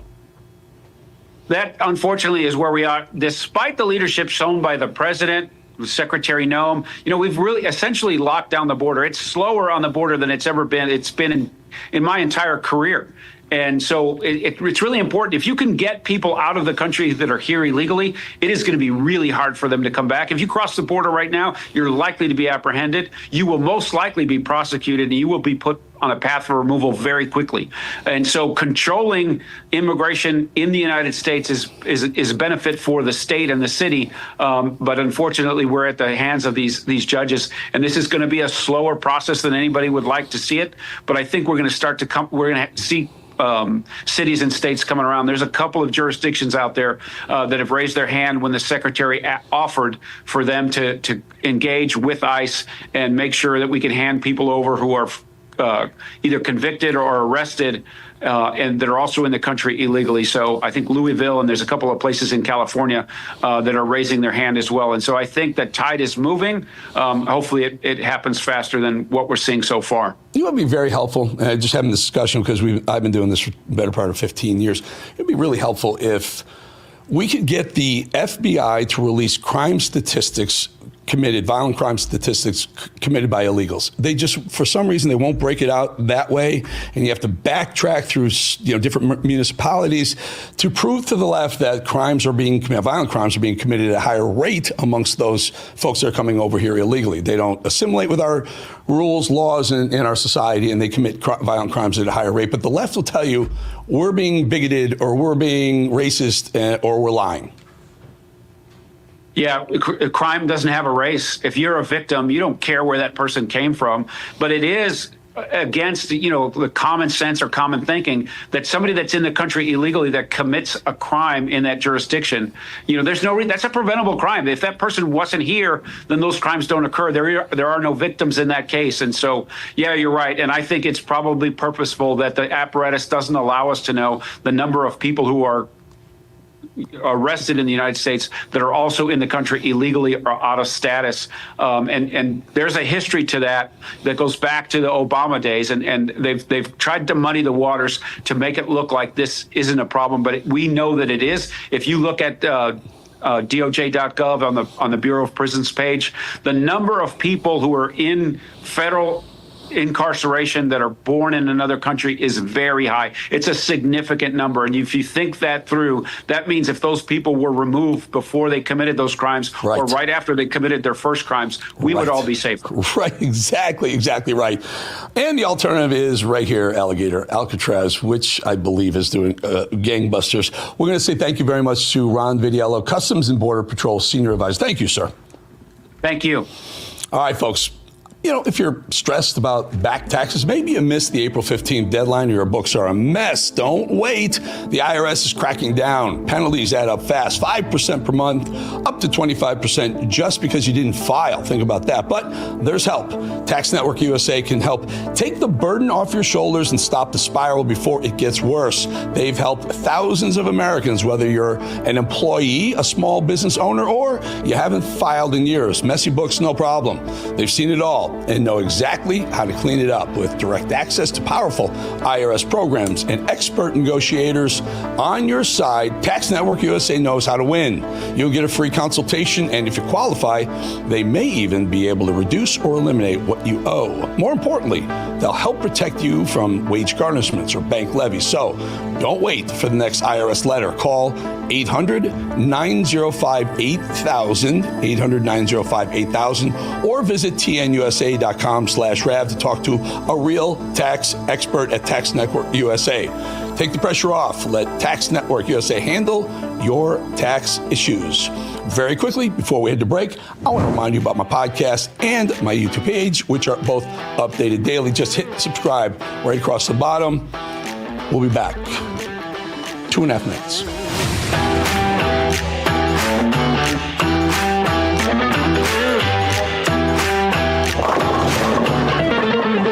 Yep. Your worst nightmare, your car broke down. Now you're worried if it's gonna cost you a fortune in repair bills. Unless you already called CarShield, the legit #1 auto protection company in the country. When you're protected with a plan through CarShield, the process is smooth like ice and done in as little as 3 steps. 1. First, the tow truck takes your car to the shop. The cost of towing, covered when you got a plan through CarShield. Next, you probably need to get around while your vehicle's being repaired, right? 2, plans through CarShield have rental car options too. Then comes the best part.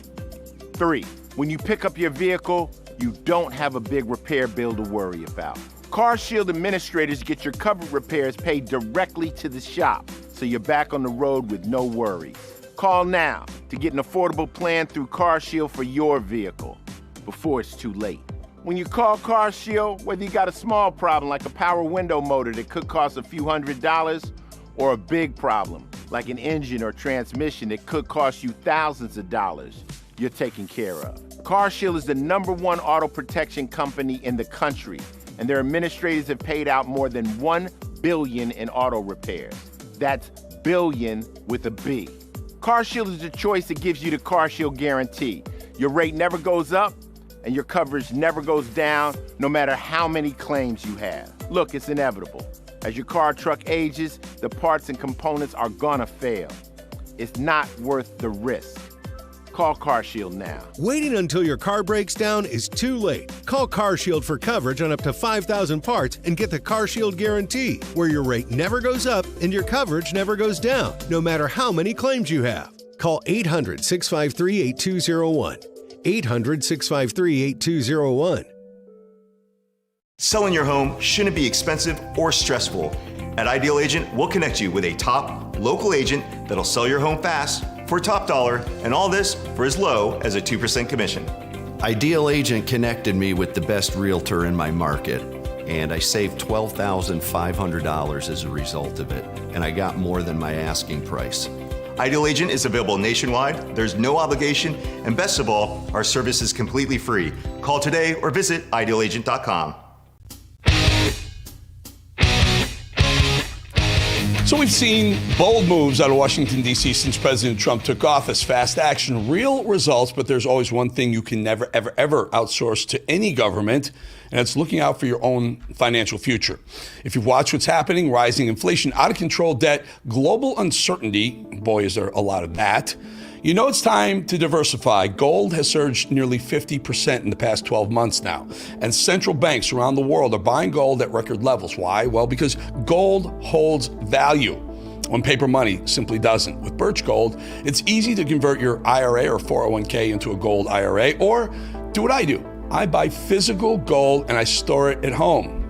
Birch Gold walks you through every step. Just text the word America to 989898 to get your free info kit on gold. There's no cost, no obligation, just smart information. Again, text America to 989898. Take control now. You know, I asked you for some comments about The View at the top of the show. I mean, you guys are, I love you guys. It's hundreds of them coming in. Keep them coming, man. We're going to get a few of these at the end of the show, assuming I can get these guys to turn it around in time. But wow, you are engaged. You don't really like The View too much, do you? Remember several years back when they shoveled Hillary Clinton into an SUV like she was a slab of ribeye going into the oven? I sure do. The year is 2016. Watch this. Just watch this for a second. This is just amazing. So, the 9/11 ceremony at Ground Zero, mainstream media quickly went to work for their bosses. Watch her. Watch her. She can barely stand. They need almost three people to hold her up. It was hot, they said. They said she was hot out there, but the video is video and eyes are eyes. Hillary was being held up by 3 people who could barely hold her up. She staggered a few times before they squeezed her, pushed her into that vehicle and stuffed her like an animal into a casing. She said she was overheated and wasn't feeling great. Later, they would call it pneumonia. Interesting. Well, Joe Biden had a cold at the debate. Remember that? Seems to be a lot of that going around in Democrat circles. Little things can become big things in presidential elections, as we all know. The Clintons know that fact all too well. So they lied. And then they had to come up with something called pneumonia. Voters got fresh proof that Hillary Clinton's first instinct is to lie right then and there, and then lie again. And then lie again to cover up their original lie and lie. I guess there was more to Hillary's condition than we ever had imagined. I guess the media conveniently forgot that she had a history of fainting and falling, including in 2009 when she broke her elbow, and in 2012 when she sustained a concussion. Maybe worse.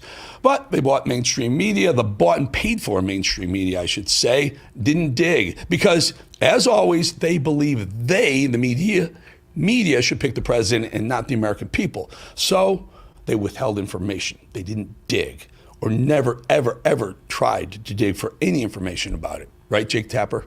But maybe, just maybe, years of corruption did a number on Hill Shady's health, both mentally and physically. And maybe we never really understood just how much until now. And maybe, just maybe, it smells a lot like another conspiracy theory that is no longer either conspiracy or a theory. Turns out that the Democrat Party thinks they're very good at hiding the degradation of their presidents and their party leaders. Spoiler alert, they're not. So Hillary Clinton is emotionally and mentally unstable, needs pills to regulate her moods. Really did not see that coming. This is painful, and it will be for a long time. High-level DNC emails that detailed evidence of Hillary's, quote, psycho-emotional problems. I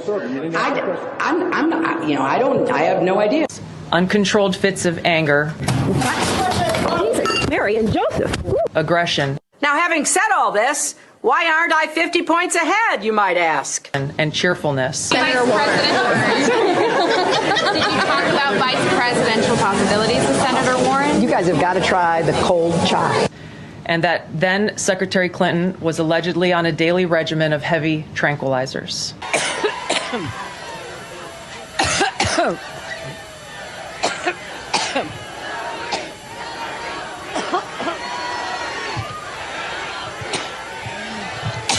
I've been talking so. It's called a supercut when you put a bunch of these things, you stream them together. I just find it hilarious. I'm sorry. I think it's hysterical that they were saying, oh, she's fine. She's fine. She was anything but fine. But, yep, she's been talking too much, guys. And when Hillary Clinton says talking, what she really means is lying about Russia collusion, when in fact, it turns out that Russia had plenty of dirt on who? Not Trump. Oh, on Hillary.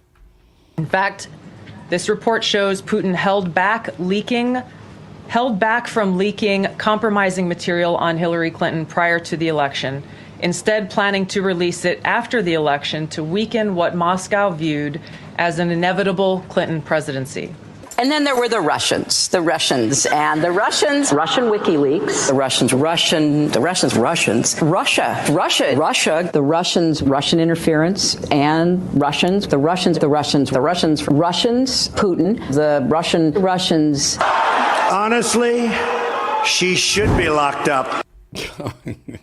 Can you imagine what it's like being married to Hillary, by the way? Psycho-emotional problems, uncontrolled fits of anger, aggression, and cheerfulness. Heavy tranquilizers, and that's just the Tuesday. I got a lot of questions now that we know that Hillary was a little cuckoo and needed to be on cuckoo meds to deal with all her cuckoo. So she did wipe those email servers clean in a fit of rage, I guess. Did she? I don't know. Did she have her presidential campaign spy on Trump's presidential campaign during a psycho-emotional episode? I don't know. Did she leave Americans to die in Benghazi during an uncontrolled fit of anger? The fact is, we had 4 dead Americans. Was it because of a protest, or was it because of guys out for a walk one night who decided they'd go kill some Americans? What difference at this point does it make? It made a lot of difference. A lot of difference to families here in America. Here's what I know for sure. When a Democrat speaks, it's a lie. And when a Clinton speaks, even more so. Hillary was heavily tranquilized. That should come as zero surprise to any of us. The Clinton corruption was off the charts. Benghazi, private email servers, Clinton Foundation, Whitewater controversy, Travelgate, the Vince Foster suicide, and I'm using air quotes here, and the countless numbers in the Clinton body count. And this is what happens when your black, corrupt soul finally catches up to you. All right, folks, we're going to be back in just a second. Again, these emails are flying in, voicemails, are flying in 888-601-0032. We're going to try and get some of these back to you by the end of the show. I am loving this show today on a Friday. Back in 2.5.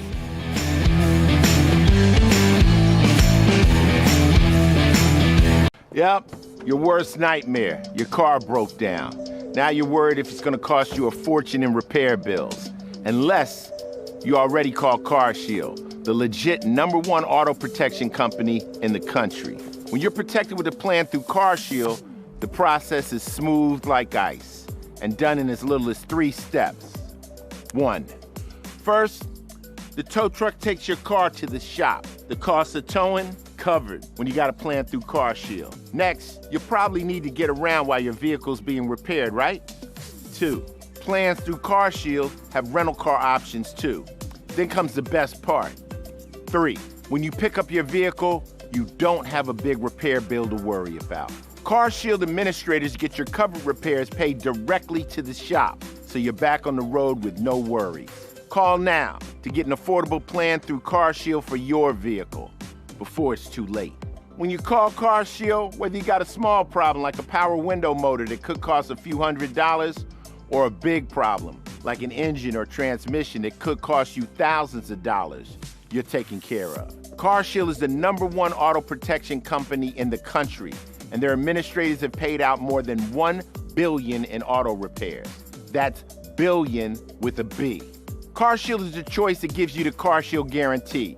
Your rate never goes up, and your coverage never goes down, no matter how many claims you have. Look, it's inevitable. As your car or truck ages, the parts and components are gonna fail. It's not worth the risk.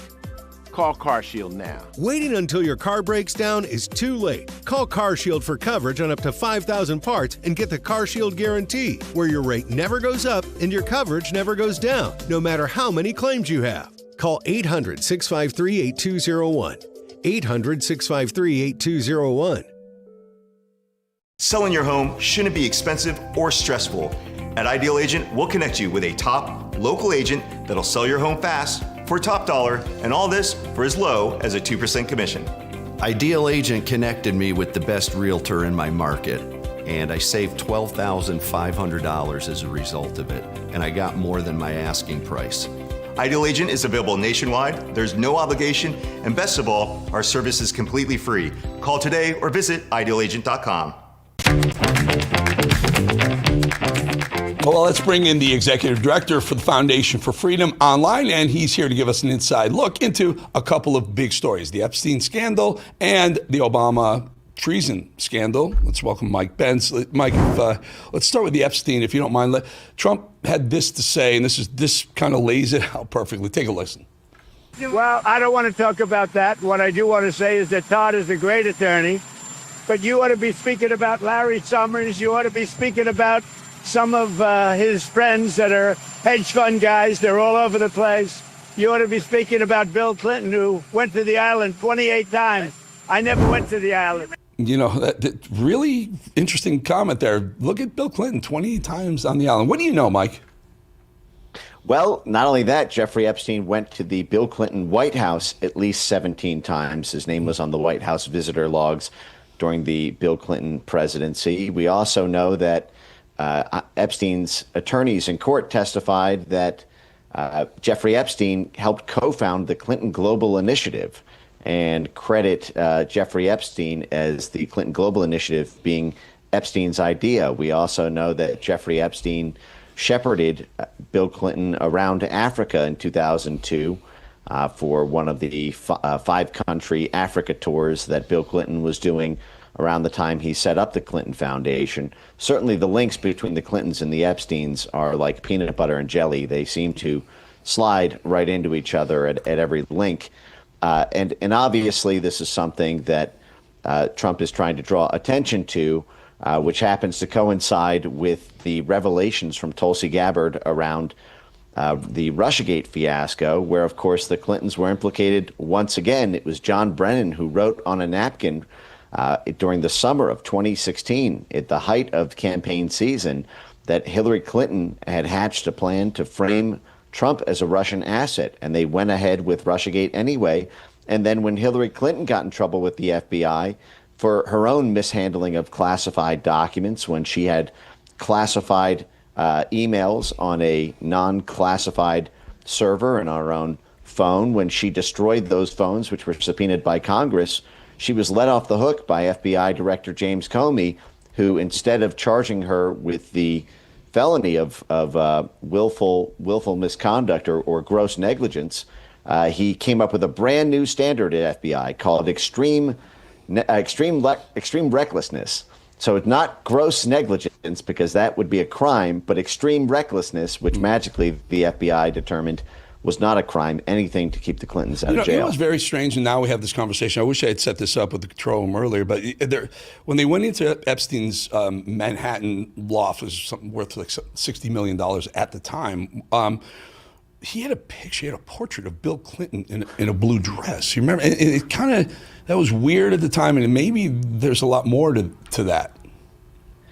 Well, he certainly seemed to collect a lot of interesting trinkets, which seem to be souvenirs or antiques of maybe the folks that he had in his pocket, and the Clintons certainly seem to be one of them, whether that was through financial bundling or whether that was through Epstein as a back channel. But I do think there are sensitivities around Trump world here, because I think that there are also potentially Trump friends and Trump allies who did business with Epstein as well. And so it's a complicated period for the president, because there's so many wins, both on domestic and foreign policy, and the base is so animated about getting answers on Epstein. I should note this also coincides with the news today that Ghislaine Maxwell has reportedly spoken to the DOJ and given up something like 100 names of Epstein associates that are now names in the DOJ's possession. If there was any doubt about the existence of an Epstein client list, the firsthand testimony of Ghislaine Maxwell may be the closest substitute we'll get. You know, I think, listen, we had a conversation with Alan Dershowitz, who was he represented Epstein at some level at some point back in the day, and I point blank asked him, should Ghislaine Maxwell be in prison at all? And he said no. He said no, she's doing time for the crimes that Epstein committed, and now that may have opened the door for what's come since. And what's come since is the Department of Justice is talking to Ghislaine Maxwell. We may end up finding out this list one way or the other, maybe even through that channel. I don't want to lose sight of this Obama potential treason, we'll call it an accusation right now. Before we do that, one of the other folks involved in this, and I don't know if he's one of the people indicted as well, but listen to James Clapper. And this, I remember this, I watched this, I couldn't believe, my jaw dropped when I watched this the first time live. This is years and years ago, but watch. Last summer, the NSA director was at a conference, and he was asked a question about the NSA surveillance of Americans. He replied, and I quote here, "The story that we have millions or hundreds of millions of dossiers on people is completely false." The reason I'm asking the question is, having served on the committee now for a dozen years, I don't really know what a dossier is in this context. So what I wanted to see is if you could give me a yes or no answer to the question, does the NSA collect any type of data at all on millions or hundreds of millions of Americans? No, sir. It does not? Not wittingly. There are cases where they could inadvertently, perhaps, collect, but not wittingly. One is that was the director of the NSA at the time. Lied to Congress under oath. Never really got in trouble for it. Actually, had a career on left-leaning mainstream media, MSNBC or one of those networks. My point is, these people are all in cahoots. This is racketeering, but are we too far beyond the statute of limitations to really nail them for racketeering? That's exactly right. This was the clearest case of perjury, perhaps, in congressional history. You had James Clapper lie straight to Congress's face. The Snowden leaks proved the exact opposite, and that, of course, the director of national intelligence knew that. In fact, it's standard fare for the NSA and for the intelligence services to collect domestic information in the course of a counterintelligence probe. They collected domestic information around Trump and all of his associates during Russiagate. That wasn't a brand new practice at that time. That was standard fare. But James Clapper did not want to open the gate to what would be the subsequent question, which is, what kinds of information are you collecting? How extensive is it? In which case, the American people would have learned ahead of the Snowden leaks just how damning the Snowden leaks would have turned out to be, but they would have heard it firsthand from the spy chief rather than from a whistleblower. And the fact is when you hire spies whose job is to lie, unfortunately, they get very good at their jobs. And in service of the foreign policy that they seek to have administered around the world, they understand that part of their job is lying to the American people, which is why I think that Tulsi Gabbard and what she's doing is, quite frankly, revolutionary in that role, to have somebody in there who will simply not go along with the program and is, in fact, turning the apparatus to clean house against those spies who've abused those spycraft powers against the American people. And they lied, Mike. They lied. They were willing to lie under oath. They lied to each other. Clapper, Brennan, Comey, Vindman, Andrew McCabe. They all lied to cover each other's footsteps and protecting Obama and essentially Clinton and maybe even John McCain. Yes, and there was a fantastic quote that was flying around at the time in the FBI during Russiagate, which was something along the lines of, if this ship is going down, someone's got to tell me, because I don't want to be the last one left without a lifeboat. It's also instructive that President Obama himself even wrote in an email that, with respect to Russiagate, quote, everything had to be done by the book. And I think that's a very telling quote. If you're doing something dirty, you don't need to tell people that, hey, everything has to be by the book. That suggests that it's not by the book, and they need to find a way to manufacture it so that it looks ordinary course. If you don't need to tell your accountant before you file your taxes, hey, this year it's got to be done by the book, because the auditors are really going to look hard. Hey, let's do something a little different. Let's actually do it by the book. You're 100% right. Mike, I got to jump, but really good having you. We'll get you back again very soon, because this stuff ain't going away anytime soon. And I love that Clapper soundbite, because the internet's forever, and that guy can lie his way all the way into a career on MSNBC all he wants, but we know he wouldn't do well with a body language expert. His That's right. This didn't fool us. All right, thanks. Not purposefully. Yeah, okay. Whatever you say, Clapper. Mike Benz, everyone. Thank you. All right, folks, we'll be back. 2.5. That was cool.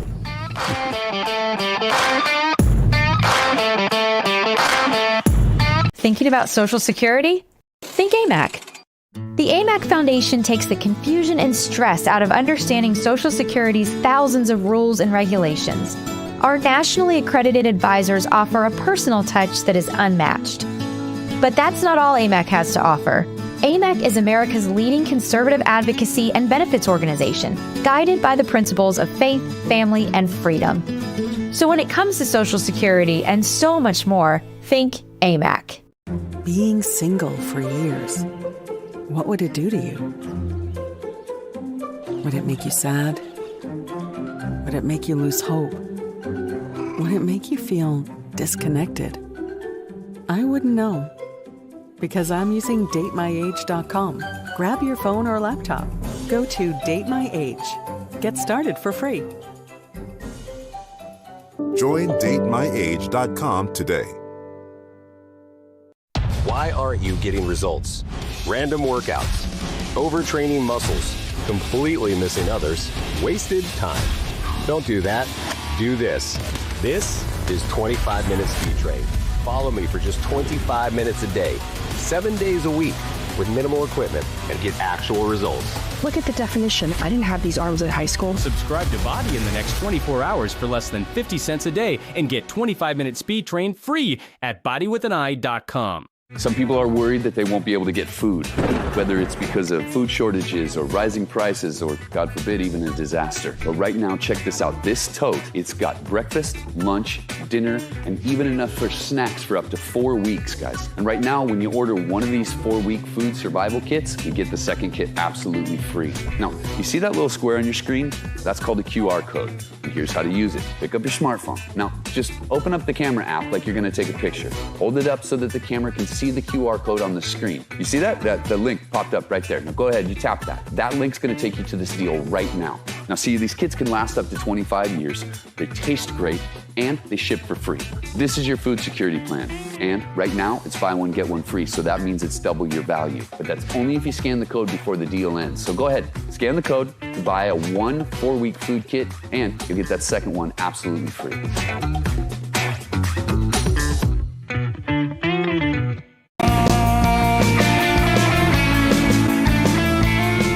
Democrats have entered a state of paranoia when it comes to the Jeffrey Epstein crime files. Senator Richard Blumenthal thinks that the DOJ is only interviewing Ghislaine, however you say it, Maxwell, to secure some sort of cover-up. Listen.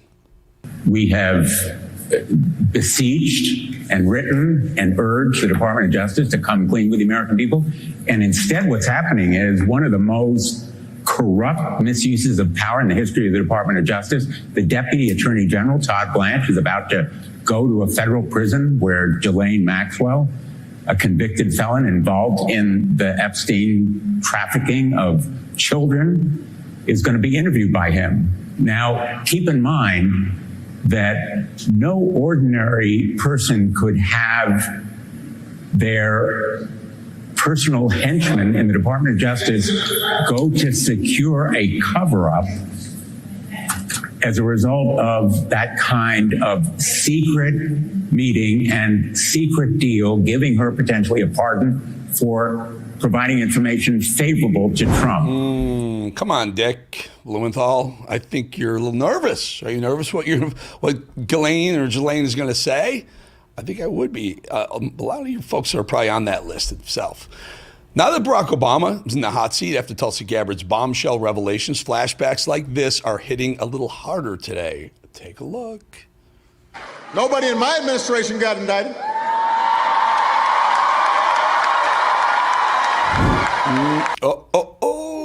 Don't speak too soon, Barack Hussein Obama. You never know. You never know. Of course, the narrative over at CNN is that Tulsi Gabbard couldn't be more off base. Listen to how the worst team in news is covering the top story in the country right now. The problem for him is that the truth is never going to change. What we found, what we were concerned about, what we found, what was confirmed will always remain what it is. Tulsi Gabbard is simply an opportunist in this play, right? Her star is falling. Her analysis was thrown out the window on Iran. She embarrassed herself with that somewhat bizarre video about nuclear weapons in Japan. And so she's using this as an opportunity to get herself back into favor with the White House. That's my personal assessment. But, this seems to be kind of the State of the Union for what we're in right now. CNN wonders why they have absolutely no one watching their network anymore. You have an unnamed host in the middle. I don't even know that guy, John something or whatever. And then you got Andrew McCabe, who's been proven to be a complete liar about everything. He's part of the deep state connection with Brennan and Comey and the rest of it, and Clapper, and that guy as well. And then on the other side, you have their legal expert, it's Toobin. Jeffrey Toobin's the guy who got caught doing pretty embarrassing things on a Zoom call with the whole company. Remember that? Good luck to you, CNN. Another off the deep end Democrat, Randi Weingarten, just dropped her latest unhinged rant. Watch this lunatic. That education is a national goal and a national priority. And instead of dismantling education, this has nothing to do with whether local school boards or school districts should run education. We believe they should. But it says this is a national priority. Our students are a national priority. Education and public education and higher education is a national priority. If we want to be nation builders, if we want to have a future in this country, this is a national priority. And that means our teachers and our paraprofessionals who are the ones who teach kids, they must be a national priority too. She would be a lot more believable. I don't like the antics with the arms. Reminds you of Tim Walz. How about you? But she would be a lot more credible and she's the head of the American Federation of Teachers, or National Federation of Teachers, one of the biggest teachers union in the country. If our students were ranked 40th in the world, we're 40th in the world in test scores across the board, and we spend the most money in the world per student, she'd have a lot more credibility if she had a lot better scoreboard, so to speak. Mel Gibson just laid into Karen Bass and Gavin Newsom, the two-headed monster that continues to destroy California. Listen to this, and listen carefully. He's spot on. Gavin Newsom and Karen Bass have already proven their incompetence and poor leadership during the Los Angeles wildfires. Now, as we experience rampant lawlessness and civil unrest, it's never been more clear they're unable to respond effectively and responsibly during calamity. Whether it's sheer incompetence or outright malevolence, the reality is stark.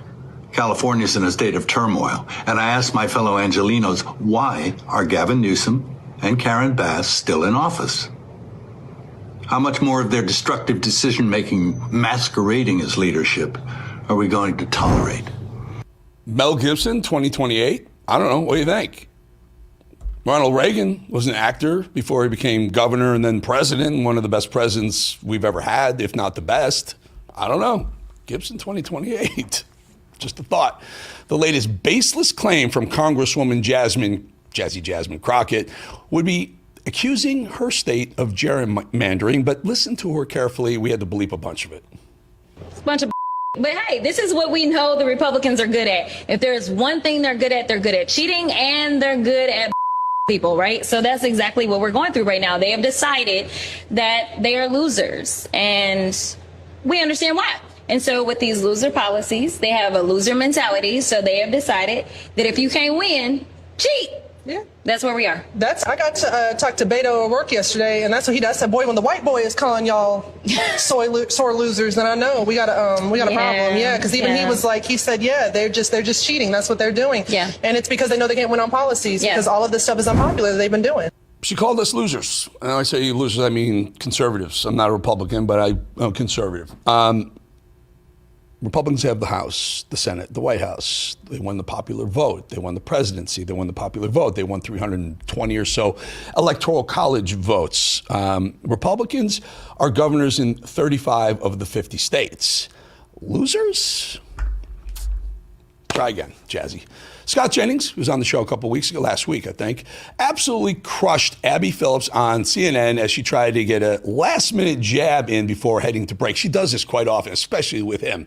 Watch.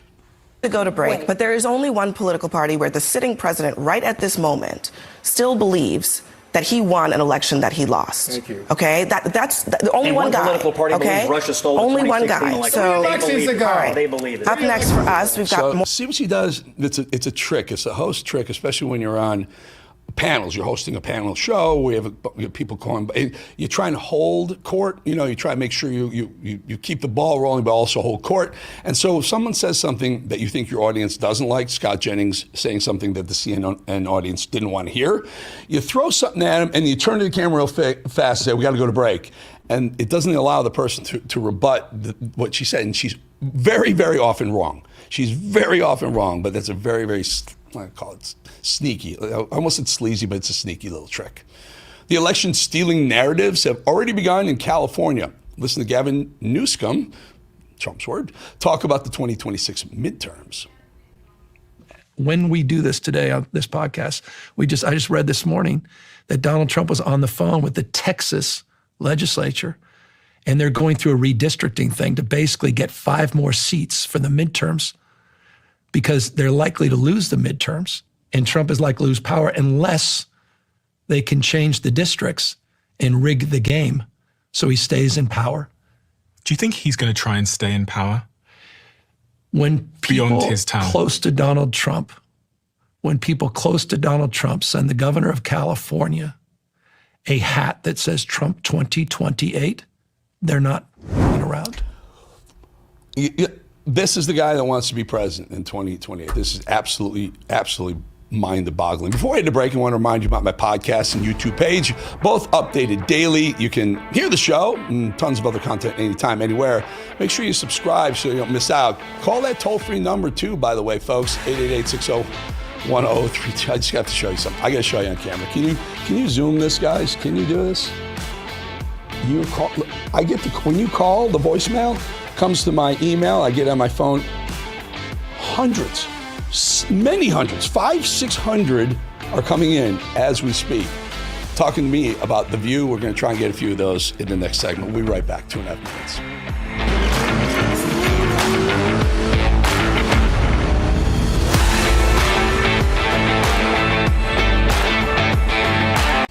Hello, my friend, Pat Boone here. You know our country's under financial assault like never before. Our government has put us $34 trillion in debt. The interest alone is more than we spend on military defense. And what's worse, other countries no longer believe the U.S. is a safe place to invest. There's a growing international movement to dump U.S. dollars at a record pace. Some economists say this may signal the end of the dollar. Now, these countries are instead buying gold, and I'm suggesting you do the same. My friends at Swiss America have been helping Americans like you and me for over 40 years to buy physical gold and silver for delivery to our homes or held in our IRAs. I've trusted Swiss America for nearly 25 years now, and you can trust them too. So don't wait. Call or text the number on your screen today for financial peace of mind in these troubling times. He was only 47. Aneurysm. Did he have life insurance? Do you? No. You gotta get on it. Check out SelectQuote. Trust me, the peace of mind, it's worth it. Life insurance is too important to put off another day. That's why SelectQuote makes getting coverage you need easy, for less than $1 a day. Now get up to a $2 million policy with no medical exam and same-day coverage. Selling your home shouldn't be expensive or stressful. At Ideal Agent, we'll connect you with a top local agent that'll sell your home fast for top dollar, and all this for as low as a 2% commission. Ideal Agent connected me with the best realtor in my market, and I saved $12,500 as a result of it, and I got more than my asking price. Ideal Agent is available nationwide, there's no obligation, and best of all, our service is completely free. Call today or visit idealagent.com. When surprise breakdowns happen, American Home Shield will be there to fix or replace parts of the systems and appliances you rely on every day. They help protect your time and money by connecting you with qualified pros and helping pay for covered repairs or replacements. AHS offers flexible and affordable plans for every home. Sign up today and get $100 off with code AHS100. Visit AHS.com or call 833-PLAN-AHS. So at the top of the show, I asked you to send in some voicemails about what you think you would tell the ladies of The View. They're going on hiatus. They're going to take a few weeks off. Tell them what you think they should do. Before we jump to them, I had sent some over to the guys and gals in control. Hey, Ben, can you give me a control room shot? I got Ben there. We got Drew. We have Trish. We got Mad Dog there. Let's see. Do you have that TV, the camera shot? Show us a shot. Give us a shot. Hang on, I'm getting it set up for All right. No rush. Just there they are. Look at the folks there. So we send some over, and they have to clean them up and cut them up. So, Benny, what do we got? Give us a couple of views. Let's start with the first one. The women of The View are so asinine, it should be a total farce comedy show. Thank you. Yeah, so there's one. Let me just tell you, I started listening. There's about 300 voicemails that came in. I started listening to them. They're pretty much similar. See if you can see what the pattern here. Go ahead, Benny. We got another one? Hi, yes. This is Corbett and Joanne Richter from Washington State, and we would love to see The View disappear forever and ever and ever. Count us in on that. Another one, Ben? You got another one? I live in North Carolina, and I just despise The View. I hope it never comes back. Those ladies need to get a job and get a life. How about another one? Yeah, we got a couple more. Hang let's on. do it. What's up, Eric? I hope you're having a great day, bud. Tell the gals from The View, no need to come back. Good riddance. Have a great day, brother. Thank you, brother. Thank you. I think we have one or two more, right, We Ben? have two more. Let's do it. Hi, this is Rosemary Winfield from Taylor, South Carolina. Referencing The View, they need to go. When they go on vacation, just go and keep going. They are a disgrace. They are in no way or shape or form part of what most of us in the U.S. think. They're a jaded, hateful bunch that need to go. Just get on the coattails of Colbert and beat it. Thanks, Eric. You're the best. Folks, so many. And it was usually, again, mix. I would say 60% men, 40% women. It was overwhelming women. How about one more, Benny, before we move on to some other ones? Go ahead. The View should never come back. They are the worst women in America. They should be canceled. They should not have a show. And that's all I got to say. They're the worst. And I really love your show. God bless you. Amen. Amen to you, too. So a lot of folks, a lot of women just have had it. And it's supposed to be a show of women, for women, by women, The View. Apparently women don't like The View. And who knows? Will it come back? I don't know. They take a sabbatical every single year.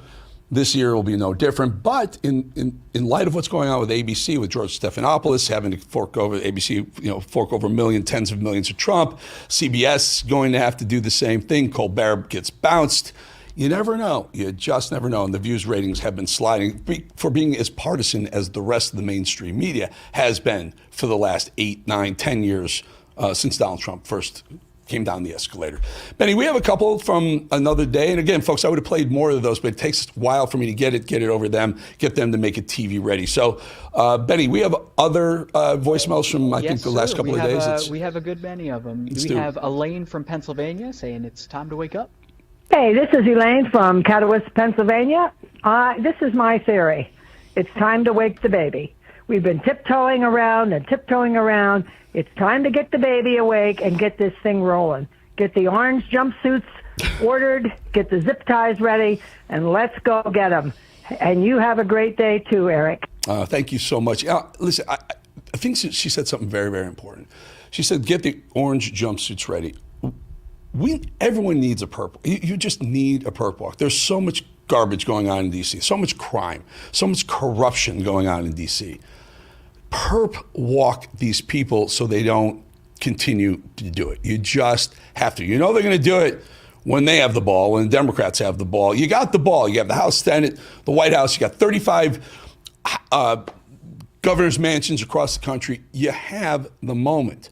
Put some of these people behind bars for breaking the law. You can do it. Look what they did to the January 6th folks. You can do it. Let's do it. Let's get it done. Benny, another one. Yes, sir. We have Adolf Sanchez from New Mexico. He has some words for Obama. You're doing a very good job. My name's Adolf Sanchez. I'm from New Mexico. Keep up the good works. Yes, and I do believe he should go to jail. Talk to you later. Bye. You keep on doing a good job. Bye. All right, we'll keep doing it. I'm not doing a good job. I'm just bringing what I feel, what we feel. This is it. This is not scripted. It's just talked. It's just throwing it out there. Here's the thing. It'll be very difficult to put Obama in jail. Don't hate me for this. Here's why. Hear me out. Trump got the Supreme Court to say, you know what? Presidents have immunity. What happened was that gave Barack Obama immunity. So you may not see Obama behind bars, but last I checked, Hillary was never a president. So you may see her. We should really test the power of the pardon. Maybe we should test that and see if you can overturn a pardon, a Joe Biden pardon, so to speak. Benny, another one?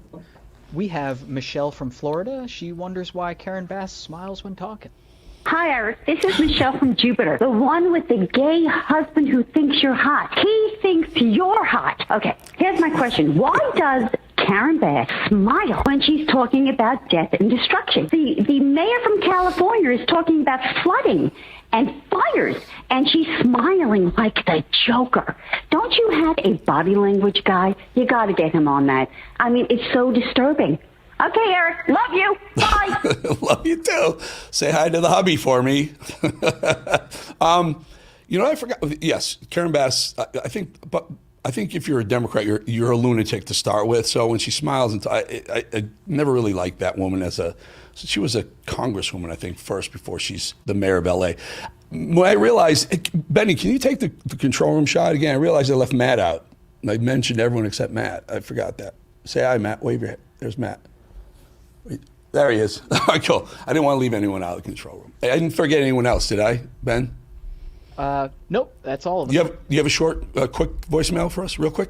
Yes, I do. We have the viewer wants Bondi to charge Hillary and Obama. Do it. Eric Boland, when is Pam Bondi going to set jury and charge these people? How much longer do we have to wait for these criminals to be charged with something? Thank you for taking my call. Yeah, I don't know. Again, I'm not sure you're going to be able to get a charge on Obama, but you can certainly lean into and find out what he knew, what he knows, when he knew it, etc. Not sure about any of the rest.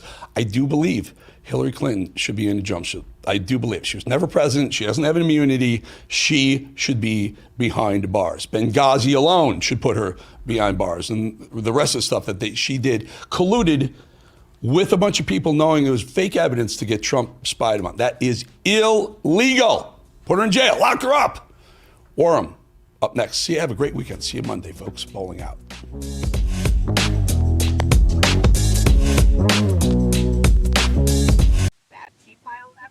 No, I was never briefed on. What are you hoping Todd Blanche interviewing Ghislaine Maxwell? What are you hoping that they get out of that?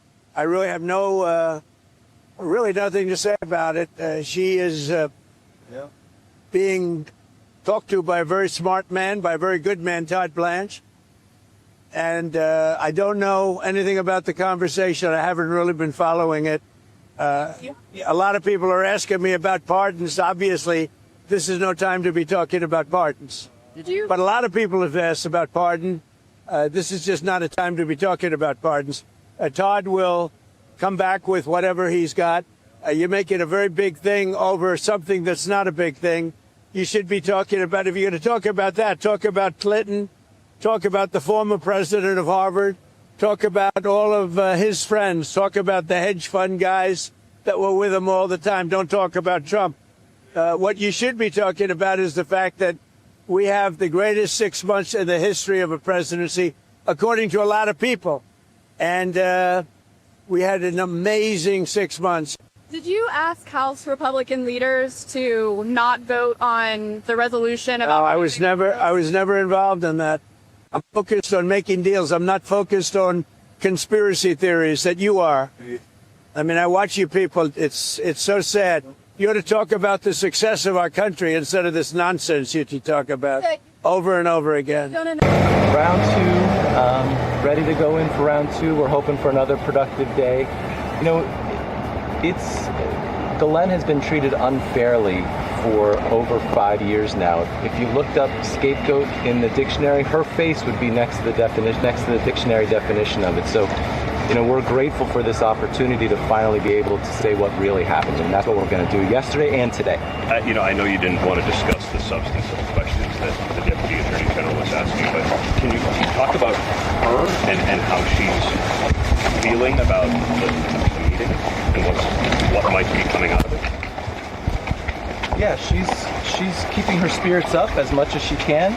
She's one of the strongest people I've ever met. She's been in terrible, awful conditions for 5 years. We wouldn't keep animals the way she's been kept in prison.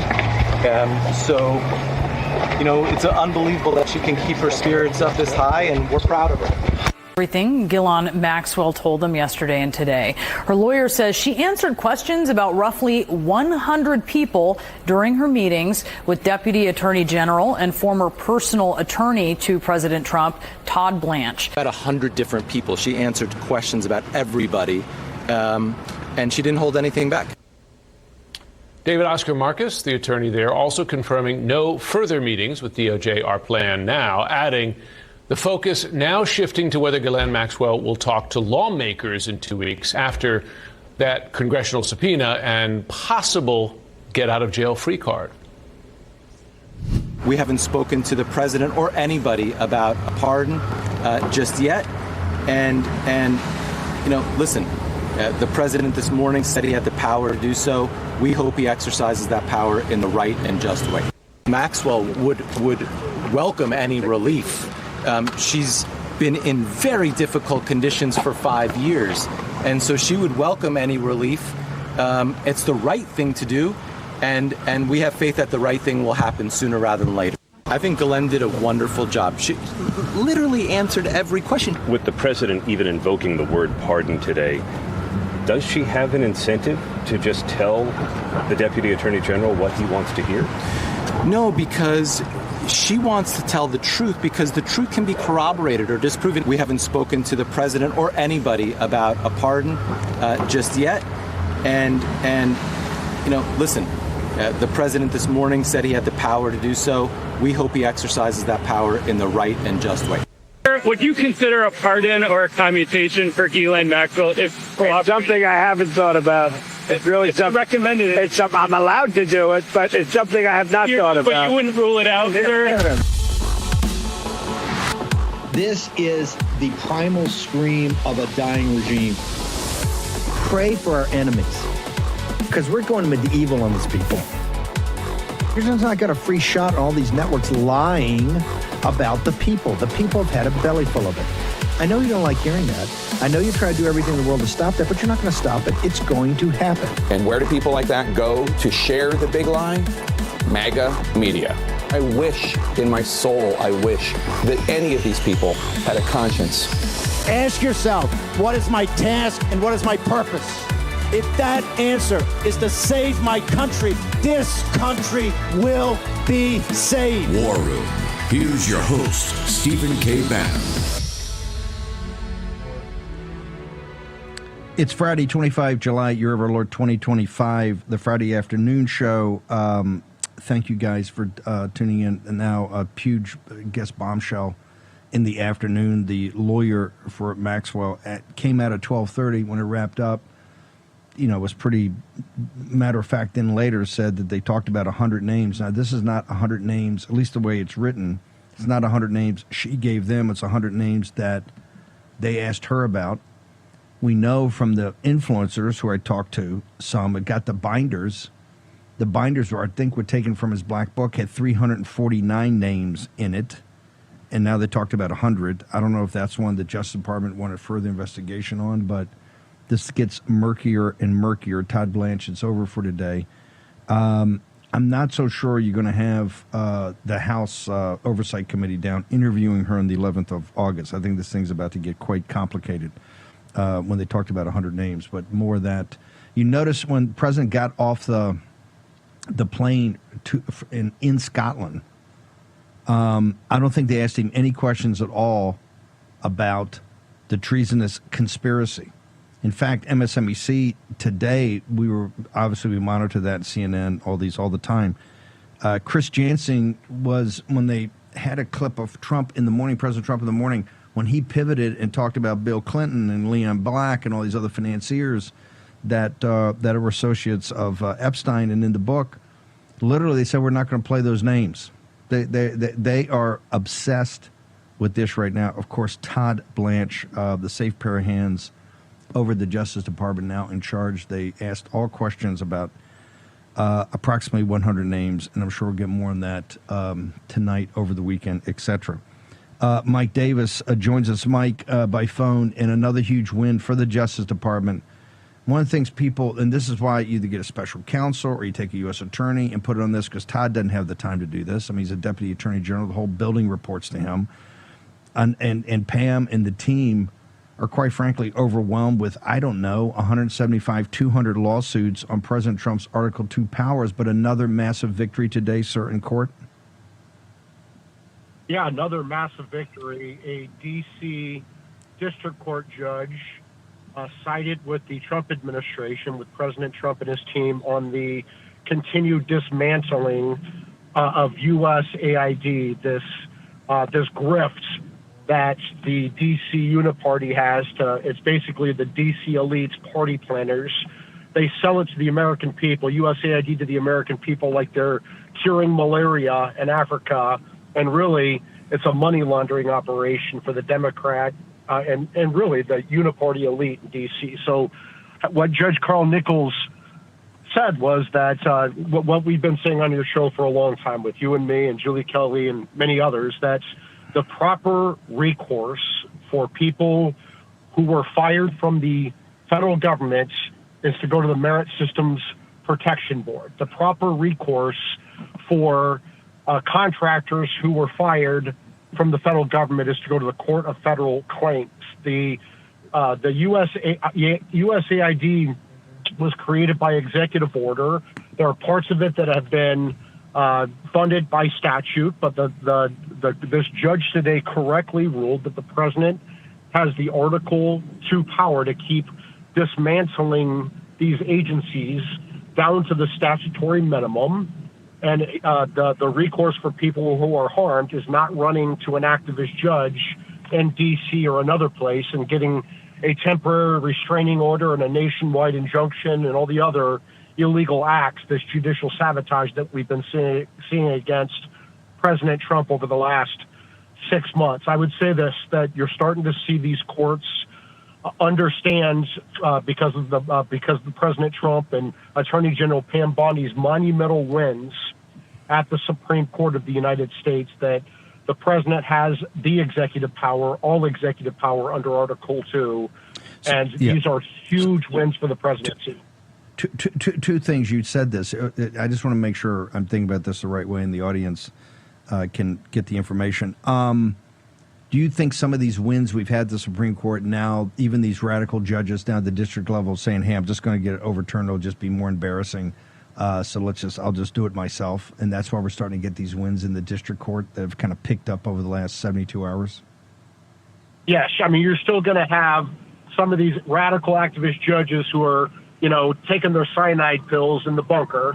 But I think that the message is being sent and received throughout most of the federal judiciary that the judicial sabotage must end. Mike, also, you've taught us, you got us up to speed on the Article 2 powers of the president. This comes from, he's got three broad: chief executive, commander-in-chief, and chief magistrate, chief law enforcement officer.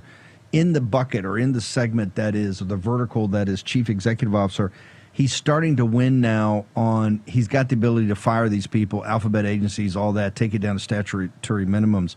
What about the other power of actually impounding the money? In other words, what it was up until Nixon got in trouble in 71, 72. Yeah, I mean, this is something is this sending us a signal that they're prepared to back us on the impoundment of Trump can actually make a decision on not spending the money and start to cut the deficits that way, sir? I think that's a tougher fight, but I think that Mark Paoletta, who's the general counsel at the Office of Management and Budget, a good friend of all of ours, has been making this argument for many years that when the Congress has the power of the purse, certainly, right? They have the power to appropriate, but the president has a separate constitutional duty to take care that our laws are faithfully executed under Article 2 of the Constitution. And so, for example, if Congress appropriates $2 billion to what it thinks is going to Gaza humanitarian relief, and the president of the United States finds out that it's going to be spent on Hamas terrorists who are killing Americans, the president has a constitutional duty under Article 2 to stop that. If Congress appropriates $2 billion and it's going to go to waste, fraud, and abuse, the president has a separate constitutional duty under the Take Care Clause to make sure that that doesn't happen. So that's where the president is certainly on firm footing when it comes to impoundment, when it comes to national security and waste, fraud, and abuse. You're very close to, and so I'm not asking about the content of things, but you're very close to the team at DOJ, and they have two big things in front of them. Clearly this Epstein situation and also the treasonous conspiracy. Just given the manpower, given how few people they've actually gotten in over there, given the fact that the confirmations have been slow walked, and we now know it looks like Thune and Johnson are not going to go out to give the possibility to do recess appointments, right? What is your sense on both Epstein and the treasonous conspiracy about actually? I'll tell you what, Mike, if you could hang on for a second, I'm just going to hold you through a quick break because we're coming up on break. Mike Davis with us. Fred Fleitz, the former Deputy National Security Advisor to the President of the United States in his first term, is going to join us right after Mike. He's got an incredible piece up about what's important in this House intel that just got released after Nunes and Cash and Derek Harvey fought for years to get it released. You're going to find out some of the inside baseball, what President Trump felt. Mike Davis is going to be here talking about the workload over at Maine Justice. Also, he can give us some insights on Alina Habba. Looks like she's still going to be in New Jersey. Pam Bondi playing smash mouth with these radical judges. In addition, huge news coming on redistricting. Guess what? Florida's in the game. Ron DeSantis goes, hey, look, we've had such a shift in demographics. We got to do one mid-decade. They talked today about Missouri maybe getting in the game. I don't know. Could be 10 or 11 seats getting redistricted in a real throwdown. That's one of the reasons we're going to be all over Texas on Monday. Short commercial break. Mike Davis on the other side. Fred Fleitz. Take your phone out. Text Bannon, B-A-N-N-O-N, 989898 on a Friday afternoon. Get the free guide. Make it your homework assignment. The free and ultimate guide for investing in gold and precious metals in the age of Trump, like the age of Jackson, right? Andrew Jackson got rid of the central bank. President Trump over there yesterday. Only the third time in the history of the Republic a president of these United States over at the Federal Reserve. Short break. Davis on the other side. Tired of the hassle and high costs of selling a home? We can help. At Ideal Agent, we'll connect you with a top local agent that'll sell your home fast for top dollar, and all this for as low as a 2% commission. We got the top dollar for our house and the lowest commission that I could have imagined. The house sold in 2 days. It was so exciting for us. Ideal Agent is available nationwide. There's no obligation, and best of all, our service is completely free. Call today or visit idealagent.com. Oof, this is kind of embarrassing. I'm Ashley here at 4 Patriots Warehouse, and we're completely overstocked. Last year, our 4-week survival kit flew off the shelves. So we told our team, make more, and wow, did they deliver. But thanks to supply chain delays, everything showed up at once. Now we're out of space and doing something we've never done before. Buy one 4-week kit, get one absolutely free. They last 25 years, taste great, and are hand-packed right here in the USA. Go to 4patriots.com. This deal won't last long. What's up, America? The folks sitting with me here today are real-life mechanics. We're here to get to the bottom of why car repairs are so expensive and why CarShield is America's most trusted auto protection company. Let's get to it. How long you been a mechanic?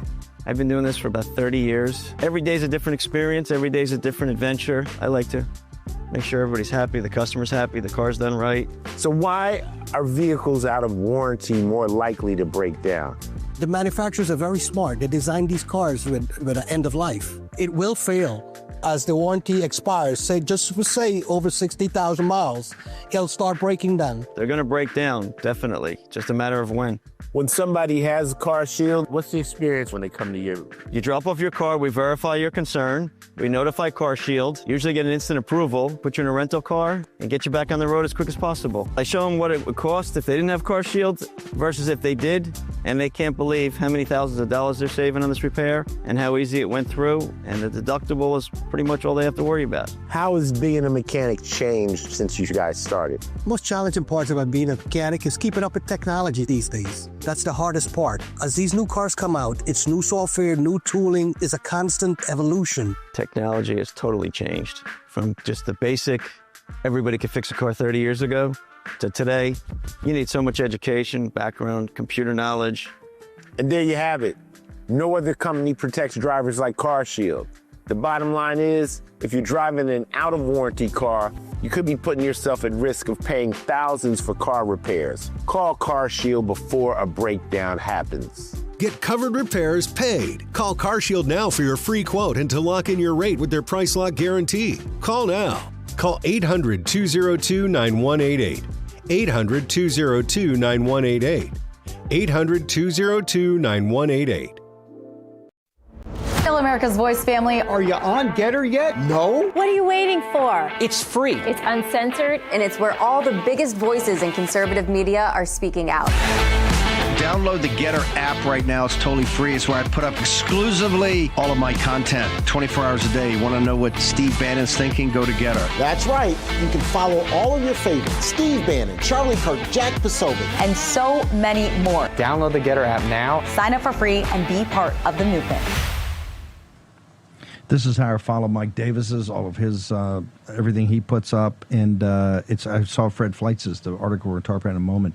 I hope we have a show here. There is a massive thunderstorm in the Imperial Capitol. I hope we don't get knocked out here, but we'll press on. It's actually started, man. This one's a big one. One of those late afternoon summer thunderstorms. Mike Davis, so first of all, the capacity, do you think it's time now to either bring in one of these U.S. attorneys from one of the districts, they get a special counsel? I mean, Mark Levin made a good point yesterday. Say, look, if you take a special counsel, it's going to take forever to get them up to speed. Use somebody inside the U.S. attorneys, one of the local U.S. attorneys, or do something to expedite. He's talking about the treasonous conspiracy. I think both of them, they ought to be merged together. But if Todd Blanche is sitting there for 2 days, and Todd, if Todd's taking 2 days and being deputy attorney general to talk to Maxwell, and they're talking about 100 names, there's going to be a little bit of investigation. It's going to be a time sink. What's your just recommendation for management of manpower? I think Todd and Pam are, they have a good team at the Justice Department. John Sowers over there, the guy who won the presidential immunity decision for President Trump. You have Harmeet Dillon and the Civil Rights Division who can help with any conspiracy against rights investigation on Crossfire Hurricane. You have U.S. attorneys, nominees going through the process. You can appoint U.S. attorneys on a 120-day appointment immediately, and then you can essentially reappoint them for another 210 days if you have to, like we saw with Alina Habba in New Jersey. So here's the problem with special counsel. It takes too long to get them up and running. You can't have a special counsel down in the Southern District of Florida because Judge Cannon ruled that was unconstitutional during Jack Smith's investigation.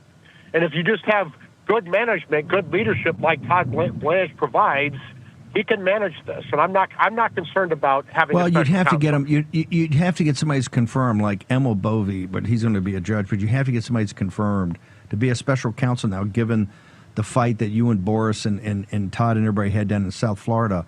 It's now, I think it's considered, if you're going to name a special counsel, it has to be confirmed by the Senate, sir? Well, at least in the Southern District of Florida, because Cannon's opinion is binding there. It's persuasive everywhere else. But look, I don't think they can run this any of these investigations through a U.S. attorney's office. And Todd is the deputy attorney general. Todd Blanche as the deputy attorney general, and Harmeet Dillon as the head of civil rights, and Kash Patel and Dan Bongino over at the FBI can give this U.S. attorney's office whatever resources they need. We're going to get flights on here in a minute about the treasonous conspiracy. Let me go back.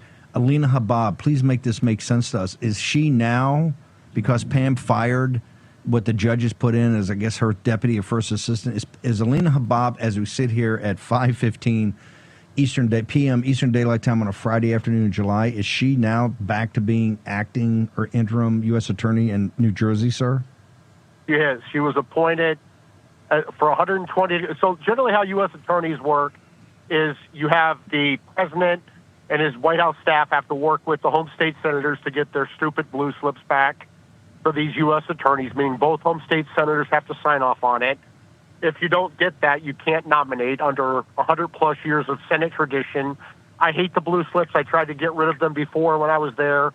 I helped push Grassley to get rid of blue slips for circuit judges, but blue slips are not going away for U.S. attorney, U.S. marshal, and district court judges. There would be 100 senator revolt, as I say, if they lost the ability to hand select the prosecutor who would prosecute the home state senators, the district court judge who would oversee the trial, and the U.S. marshal who would escort them to prison. So Alina's there. She was on a 128-day appointment.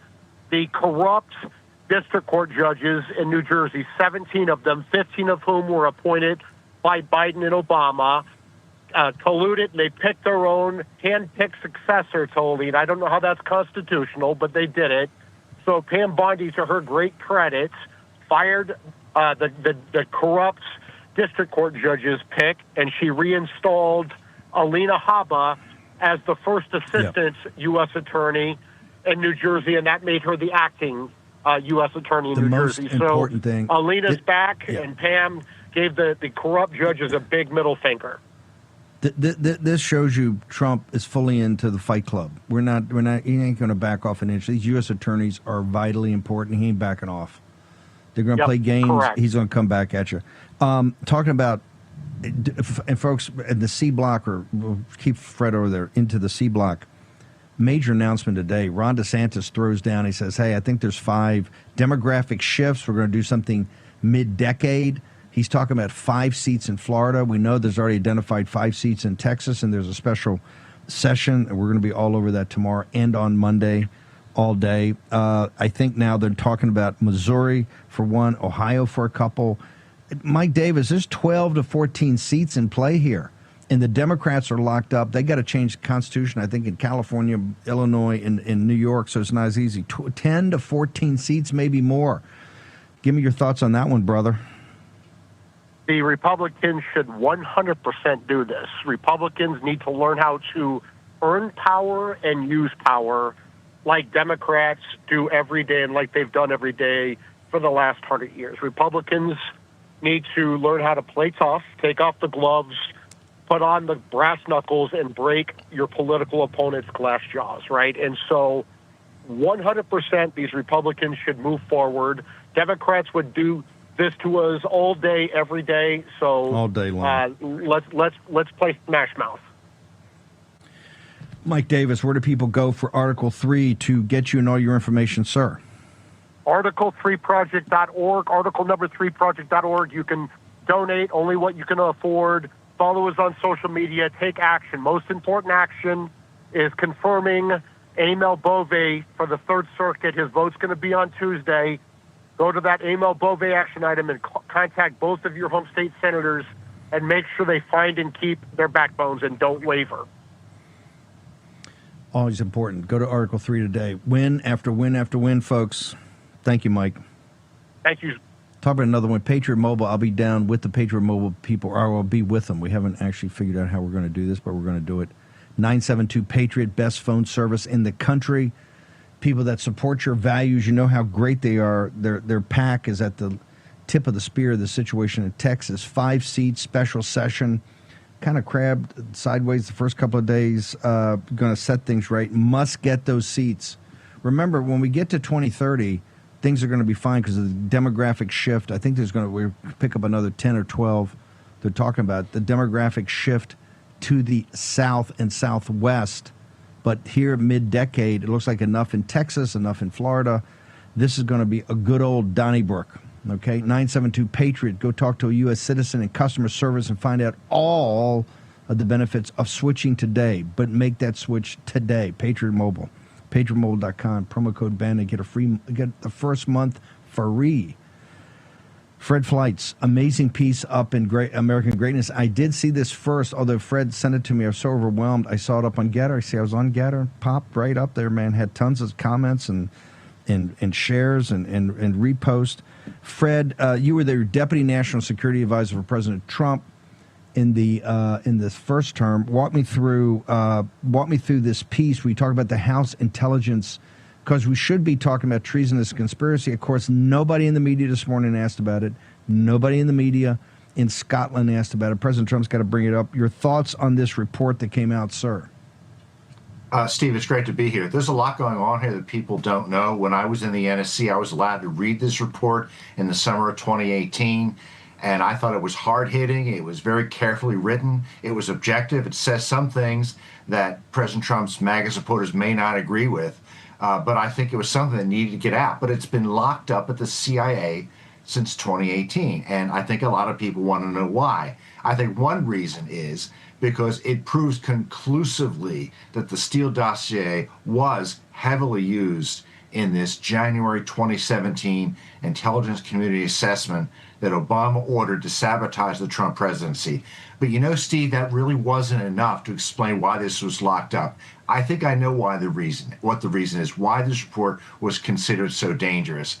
Not only does the House report suggest that the authors of the intelligence report thought Putin may have wanted Hillary to win, but the Russians had compromise on Hillary. They thought that they could leverage her, including these new reports that they had indications of psychological treatment for Hillary. And I think that's something that the CIA did not want released, Democratic congressmen did not want released. That's why it was so bad that in late 2020, when President Trump asked the CIA to release it, Gina Haspel said no, and Trump even considered going to the agency to retrieve this report himself. And I know this because former Fox News anchor Lou Dobbs told me this and consulted with me on the discussions at the White House to try to get this thing out so the American people could read it before the 2020 election. That is pretty stunning. Give me that one more time. Because Lou Dobbs was very close to the president. I tell you what, Fred, hang on for a second. I'm gonna hold you through the break. I want to take a moment to make sure that we get this done and get it done right. The reason is this report was finished in 2018, and it was actually finished before that. But let's say 2018, the final. Kash Patel, now head of the FBI, and Derek Harvey, right, who is a long-term contributor here. They were the chief investigator on the House Intelligence Committee under Devin Nunes, and Kash was the general counsel. Hello. And these guys can vouch for this report. Held for another 7 years. Think about that. 7 years. Short commercial break. Home Title Lock. Promo code STEVE. Go there today for the $1 million triple lock protection. Do it. He was only 47. Aneurysm. Did he have life insurance? Do you? No. You got to get on it. Check out SelectQuote. Trust me, the peace of mind, it's worth it. Life insurance is too important to put off another day. That's why SelectQuote makes getting coverage you need easy, for less than $1 a day. Now get up to a $2 million policy with no medical exam and same-day coverage. Is your body ready for summer? We're gonna build a body you can be proud of. You just give me 30 minutes a day for 21 days, and I promise you, the weight will come off. This is 21 Day Fix, the perfect program to get you summer ready. I am in perfect shape for my bikini. I had that sexy little beef. Get simple fitness, simple nutrition, fast results in just 21 days. Get ready for summer with 21 Day Fix. This week, try it free at 21dayfix.com. That's 21dayfix.com. Tired of the hassle and high costs of selling a home? We can help. At Ideal Agent, we'll connect you with a top local agent that'll sell your home fast for top dollar, and all this for as low as a 2% commission. We got the top dollar for our house and the lowest commission that I could have imagined. The house sold in 2 days. It was so exciting for us. Ideal Agent is available nationwide. There's no obligation, and best of all, our service is completely free. Call today or visit idealagent.com. Are you disabled and can no longer work? This is an important message for you. Are you between the age of 45 and 63 and need help filing for disability benefits, or were denied by your insurance company or the Social Security Administration? Call Premier Disability at 1-800-427-8055 now. Whether you're a first-time filer or filed before and were denied, you'll pay nothing unless you are approved for benefits. Thousands of disability claims are unnecessarily denied each month. Call Premier Disability at 1-800-427-8055 now. Work with a team who will fight to get you the benefits you deserve, who understands the physical, emotional, and potential financial impacts, and will share their insider expertise. There are time limits to apply for benefits. If you are between the age of 45 to 63 and need help filing a disability claim, or filed previously and were denied, call our helpline now. When disaster strikes, will you be ready? I'm talking about when the power's out, the store's empty, and you need food fast. Check this out. It's the 4-week food kit from 4patriots.com. It's packed with hearty, delicious recipes designed to last 25 years, and that guarantees that you will always be prepared. And right now, you can get 2 kits for the price of 1. Now, this deal has never been offered before, and chances are we may never offer it again. So go to 4patriots.com today. Don't wait, and get yours while supplies last. War Room. Here's your host, Stephen K. Bannon. The home title lock, it's $1 million triple lock protection. You get 24-hour coverage, alerts immediately if anything happens, and they get a $1 million restoration project. If all else fails, remember that title is the only thing that says that you actually own your castle, which is about, 80 or 90% of your net worth. So don't let anybody with artificial intelligence and cyber rogue actors, bad accountants, lawyers, maybe a couple of 3 family members, you never know. Go to Natalie Dominguez, HometitleLock.com, promo code Steve, and do it today. Check it out. Maybe a homework assignment over the weekend. Big show tomorrow. Judy Shelton, formerly in the Federal Reserve and official in the Trump first term, will be with us. We're going to break it all down, continue on with the Fed and about the interest rates and what the capital markets are looking to. Fred, flights. So for 7 years, this thing's been held back. I want to hit the rewind button and why you say it was really held back. Because there's some bombshells coming out on this thing about, and you dropped it. There was a great buried lead here about Lou Dobbs and President Trump saying, heck with it, I'm going to go over and get it. That shows you how much control we got of the CIA, by the way. Just duly note that, right? President's got to go over and get his report. Why do you say now that after reviewing this that you think they really held it back, sir? It was bizarre because when I read it in 2018, I thought it would be released by the end of the year. But the CIA dragged its feet and Nunes lost control of the committee because the Republicans lost the House. They then wouldn't release it because Adam Schiff became the chairman and he wouldn't agree. But I think there's lots in this report that's very damning. The Steele dossier is part of it. But I think this information on the compromise that the Russians had against Hillary Clinton and their belief that she'd be the better president for Russia, that's something that no one in the Democratic Party wanted to talk about. The CIA did not want that to get out. Now, I had read assessments before that maybe the Russians wanted Hillary to win because they thought she was a weaker candidate. But this idea that they had stuff on her that they would use to manipulate a Clinton presidency, that's something new. And I think the CIA and the Democrats were desperate to hide this. Fred, last question. I asked this of Mike Davis. Do you think, given how people want to get on with this, obviously the president said a coup and treasonous conspiracy a couple of times, a couple from the Oval Office. I mean, we've never had that in the history of this country. To expedite getting on with it, knowing the workload over DOJ, what is your recommendation how we proceed? They announced a strike force that's going to happen. What's your recommendation to Pam Bondi and the president if he asked you? This whole Russia collusion thing did enormous damage to the reputation of U.S. intelligence. Presidents aren't going to trust intelligence agencies if they think it's being run by partisan hacks. Let's prosecute everyone. Let's put everyone in front of congressional committees. Is Obama going to get off because of presidential immunity? Maybe he will, but let's make him sweat. Let's make him hire attorneys. Let's force him to explain what he did in 2018, 2019, 2020. We need to send a message to the people in the intelligence community. You can't do this, and if you do, to advance your career when one party is in power, we will catch you eventually, and you'll pay a high price. Fred, you're putting up great stuff all the time. Where do people go on social media to keep up with your thinking and your writing, sir?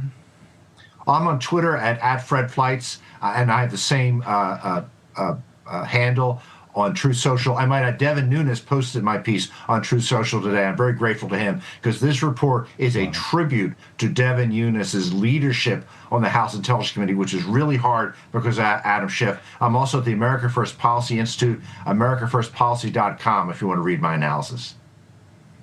Fred, thank you so much for joining us on a Friday. Good to be here. As a thunderstorm, it's thunderstorm here in the Imperial Capital. Let's do the show. Okay, we got redistricting. Let's go ahead and play. I got a cold open. Let's hit it. may soon follow Texas in a mid-decade redistricting plan ahead of next year's election.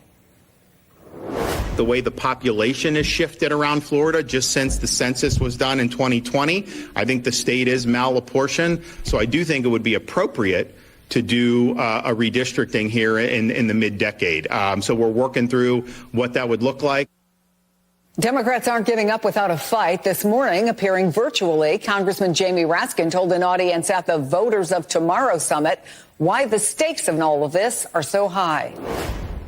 If voting were not urgent, they would not be working so hard to pass voter suppression mechanisms all over the country. They would not be working so hard to disenfranchise people, and they would not be down there in Austin, Texas right now trying to figure out how to gerrymander us into oblivion in Texas. And then they're going next to Missouri and Ohio and Florida. So we're in the fight of our lives, my friends.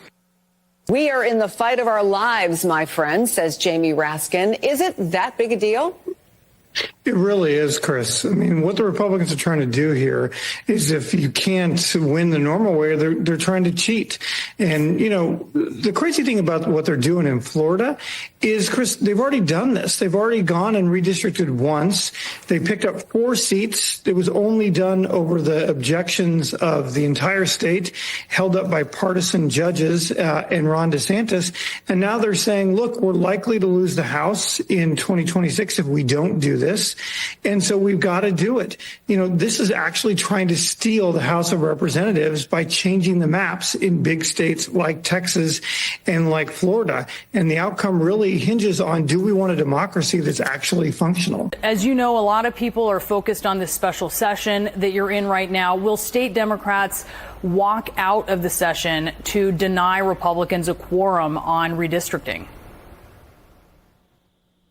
Well, Donald Trump is trying to rig the next election as we speak in broad daylight, right in front of our eyes.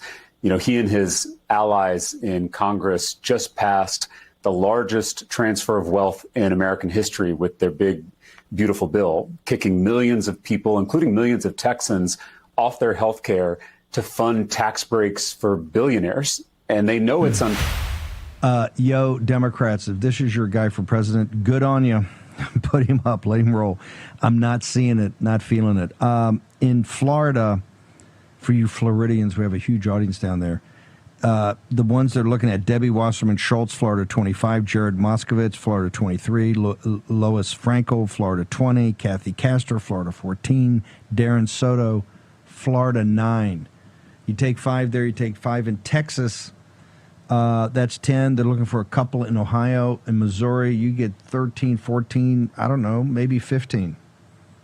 Yo, demographics are shifting, man. These Illinois people running away from Illinois. They're running away from New York. You're going to see that in the 2030. You're going to see that 2030 consensus. Cortez is with me. You're here to talk about Obama in your film because the president's going after Obama as the head of a conspiracy to lead a coup d'etat.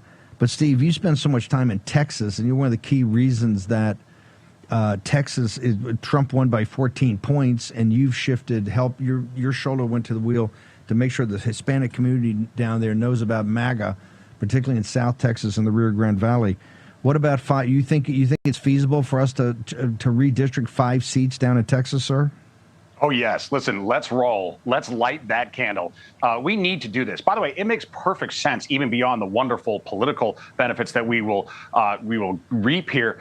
When you look at the country in 2020, it is clear that the census was not taken correctly during the COVID panic. In addition, we had such massive movements because of the COVID panic, such shifts between states and even within states, that it's necessary for us to do this. So, yes, every red state should do this. By the way, they should follow the lead of my now home state of Tennessee, which already redistricted and went from 7-2 to 8-1. They were gangsters in the Tennessee legislature. We have to be gangsters because guess what? The Democrats are in every single state they control. When you look at my former home state of Illinois, the way the Democrats drew the congressional maps there, it's almost laughable, the size and shape of these ludicrous districts to make sure they got as many Dems as possible. So we can't, when they bring a shiv to a fight, we can't say we're going to obey Marcus of Queen Queensberry rules on our side. No, we need to do this. And as I said, there's a total justification. By the way, I would go even further than that, Steve. We should do this, of course.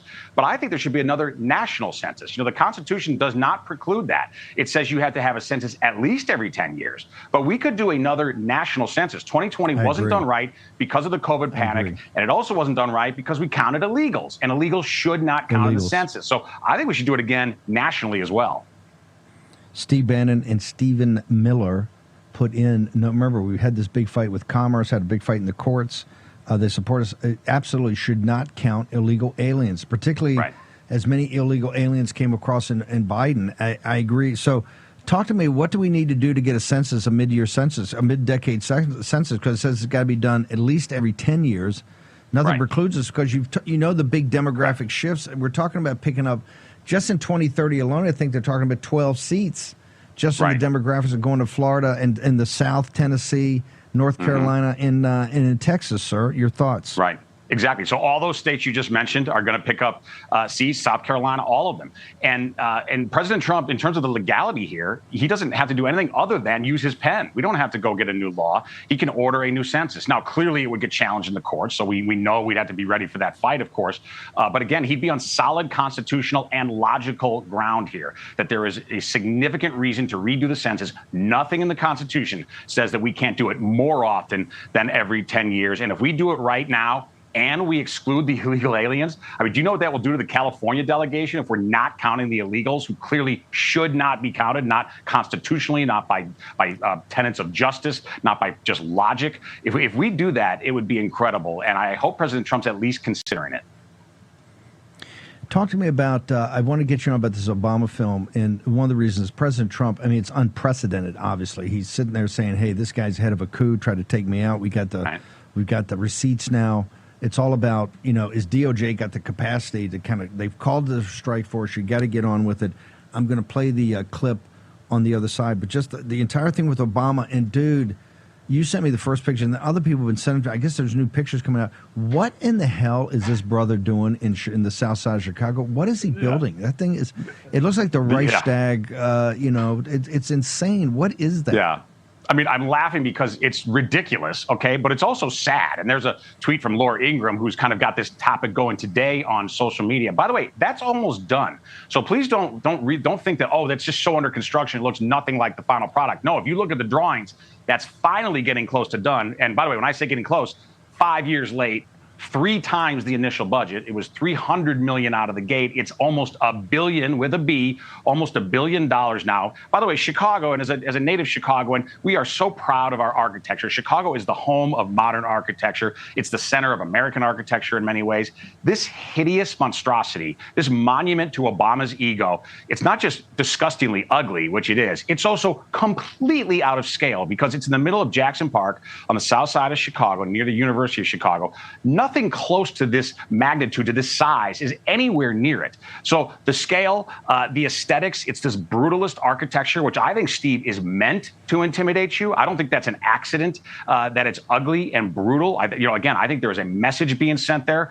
The absolutely exorbitant cost, eating up so much public parkland in Chicago. And by the way, maybe most of all, think of what Barack Obama, if he actually cared, if he actually gave a crap about the people on the south side of Chicago that he used and exploited to become president of the United States, think of what he could do if he invested himself and that $1 billion into the south side of Chicago, instead of building a massive monument to megalomania. And that's what this is. And Steve, when I saw this, it's when I got the idea for my documentary. I couldn't believe how hideous it was. And I said, I've got to do a documentary here, and I've got to use this building as the backdrop, which we did.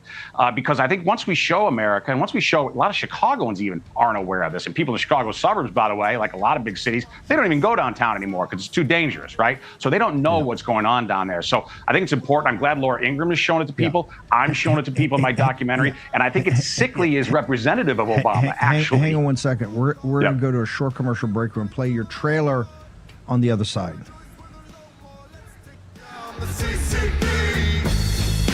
Thinking about buying a new cell phone? Think AMAC. AMAC members have access to special pricing on talk, text, and data plans for as little as $10 per month. It's one of the many ways joining AMAC can save you money on everyday things. But that's not all AMAC has to offer. AMAC is America's leading conservative advocacy and benefits organization, guided by the principles of faith, family, and freedom. So when it comes to saving money on cell phones and service, think AMAC. Some people are worried that they won't be able to get food, whether it's because of food shortages or rising prices or, God forbid, even a disaster. But right now, check this out. This tote, it's got breakfast, lunch, dinner, and even enough for snacks for up to 4 weeks, guys. And right now, when you order one of these 4-week food survival kits, you get the second kit absolutely free. Now, you see that little square on your screen? That's called a QR code. And here's how to use it. Pick up your smartphone. Now, just open up the camera app like you're gonna take a picture. Hold it up so that the camera can see the QR code on the screen. You see that? The link popped up right there. Now go ahead, you tap that. That link's gonna take you to this deal right now. Now see, these kits can last up to 25 years. They taste great, and they ship for free. This is your food security plan. And right now, it's buy one, get one free, so that means it's double your value. But that's only if you scan the code before the deal ends. So go ahead, scan the code to buy a 1 4-week food kit, and you'll get that second one absolutely free.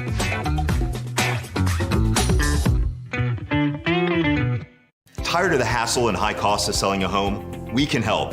At Ideal Agent, we'll connect you with a top local agent that'll sell your home fast for top dollar, and all this for as low as a 2% commission.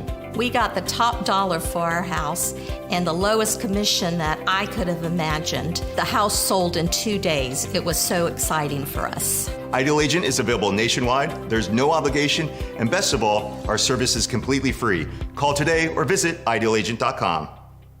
Are you disabled and can no longer work? This is an important message for you. Are you between the age of 45 and 63 and need help filing for disability benefits, or were denied by your insurance company or the Social Security Administration? Call Premier Disability at 1-800-427-8055 now. Whether you're a first-time filer or filed before and were denied, you'll pay nothing unless you are approved for benefits. Thousands of disability claims are unnecessarily denied each month. Call Premier Disability at 1-800-427-8055 now. Work with a team who will fight to get you the benefits you deserve, who understands the physical, emotional, and potential financial impacts, and will share their insider expertise. There are time limits to apply for benefits. If you are between the age of 45 to 63 and need help filing a disability claim, or filed previously and were denied, call our helpline now. Who is Barack Obama, really? He took us backwards. He didn't leave it better than he found it. There's never been anything false about hope. A stunning 30% decline in the net worth of black households in America under Obama. About how America needs hope and change, like that crap, that didn't happen. And I'm still waiting for that. You know, you don't see a lot of people saying, oh, gosh, we wish I had Obama back. You never hear that anymore. Steve, now more than ever, that this seditious conspiracy, treasonous conspiracy is now becoming a thing. More than ever, people have got to be focused on Obama. President Trump is, hey, it's Obama's coup. Where do they go to get your film, sir? Yeah, please go to CortezInvestigates.com. I think you'll find it really compelling, especially those Chicago guests, all shot in Chicago. Kenneth Woodard, who you just saw there, by the way, has been on your show before, Steve. He's a War Room alum, wonderful young man. So go to CortezInvestigates.com. It's also pinned at the top of my social media, of my Twitter. I'm at Cortez Steve, Cortez with an S at the end. Thank you, sir. Have I not seen this? Did they have any windows in this thing? The side I've looked at, the three sides. It doesn't look like it. One window. Are there any windows? Or barely. I mean, you can barely see them if they are. And I was pretty dang close. I was as close as you can get, you know, being a construction site. And you can barely see windows. No, it is a Soviet-esque concrete blob that is so, again, so out of scale, it's almost hard to describe. Well, in an era of transparency, he didn't read the room. What are they hiding? No, seriously, why do you build it with no windows? Yeah. What are you hiding? Yeah, well, given recent revelations, he's hiding quite a lot, right? Quite a lot, maybe even a birth certificate. Hello, I went there. Steve Cortez, what's your social media? Thank you. So, yeah, you can find me on Twitter at Cortez Steve, Cortez with an S at the end, and then all my content, including this documentary, at CortezInvestigates.com. Thank you very much, Steve. By the way, you think Trump's not going to go there? Wait for it. He's fired up now. Guy's got a conspiracy against him. It's Christmas in July. We've been talking about this a lot. My Patriot Supply, Smart Prep, the company that started the whole industry. Go to mypatriotsupply.com/Bannon. It's Christmas in July and no chimney. They got virtually everything on sale. We'll put it up there, but you just go to the site, click on. They got deals everywhere. I think virtually everything on the site has got a special deal. Number one, you've got the Grid Doctor 3300 solar generator system. Don't ever be without power like we're worried here. Should get our generator. I had no place to put it here in Capitol Hill. Maybe we have to fit it in. But if you do that, you get over $1,000 in free gifts. This is a unique sale. Christmas in July by My Patriot Supply, mypatriotsupply.com. A promo code Bannon. These guys are the best. And best thing, you go to the site and you talk to one of the consultants, one of the advisors. If you've never done things like this, you've never done anything about thinking downrange, preparing, this is the smart way to do it. And they got great people, and you have total access to them. mypatriotsupply.com. Christmas in July. I love that. Mike Lindell, talk to me. Sell me a sheet and a pillow. It's a thunderstorm. It's okay. It's lightening up a little bit. We had the worst, but I don't think we're going to get the worst here for a couple hours. I was afraid we weren't going to be able to do the show. What do you got for us, brother? Well, we're going to be running out a lot of this stuff, but you guys, we started this on Wednesday.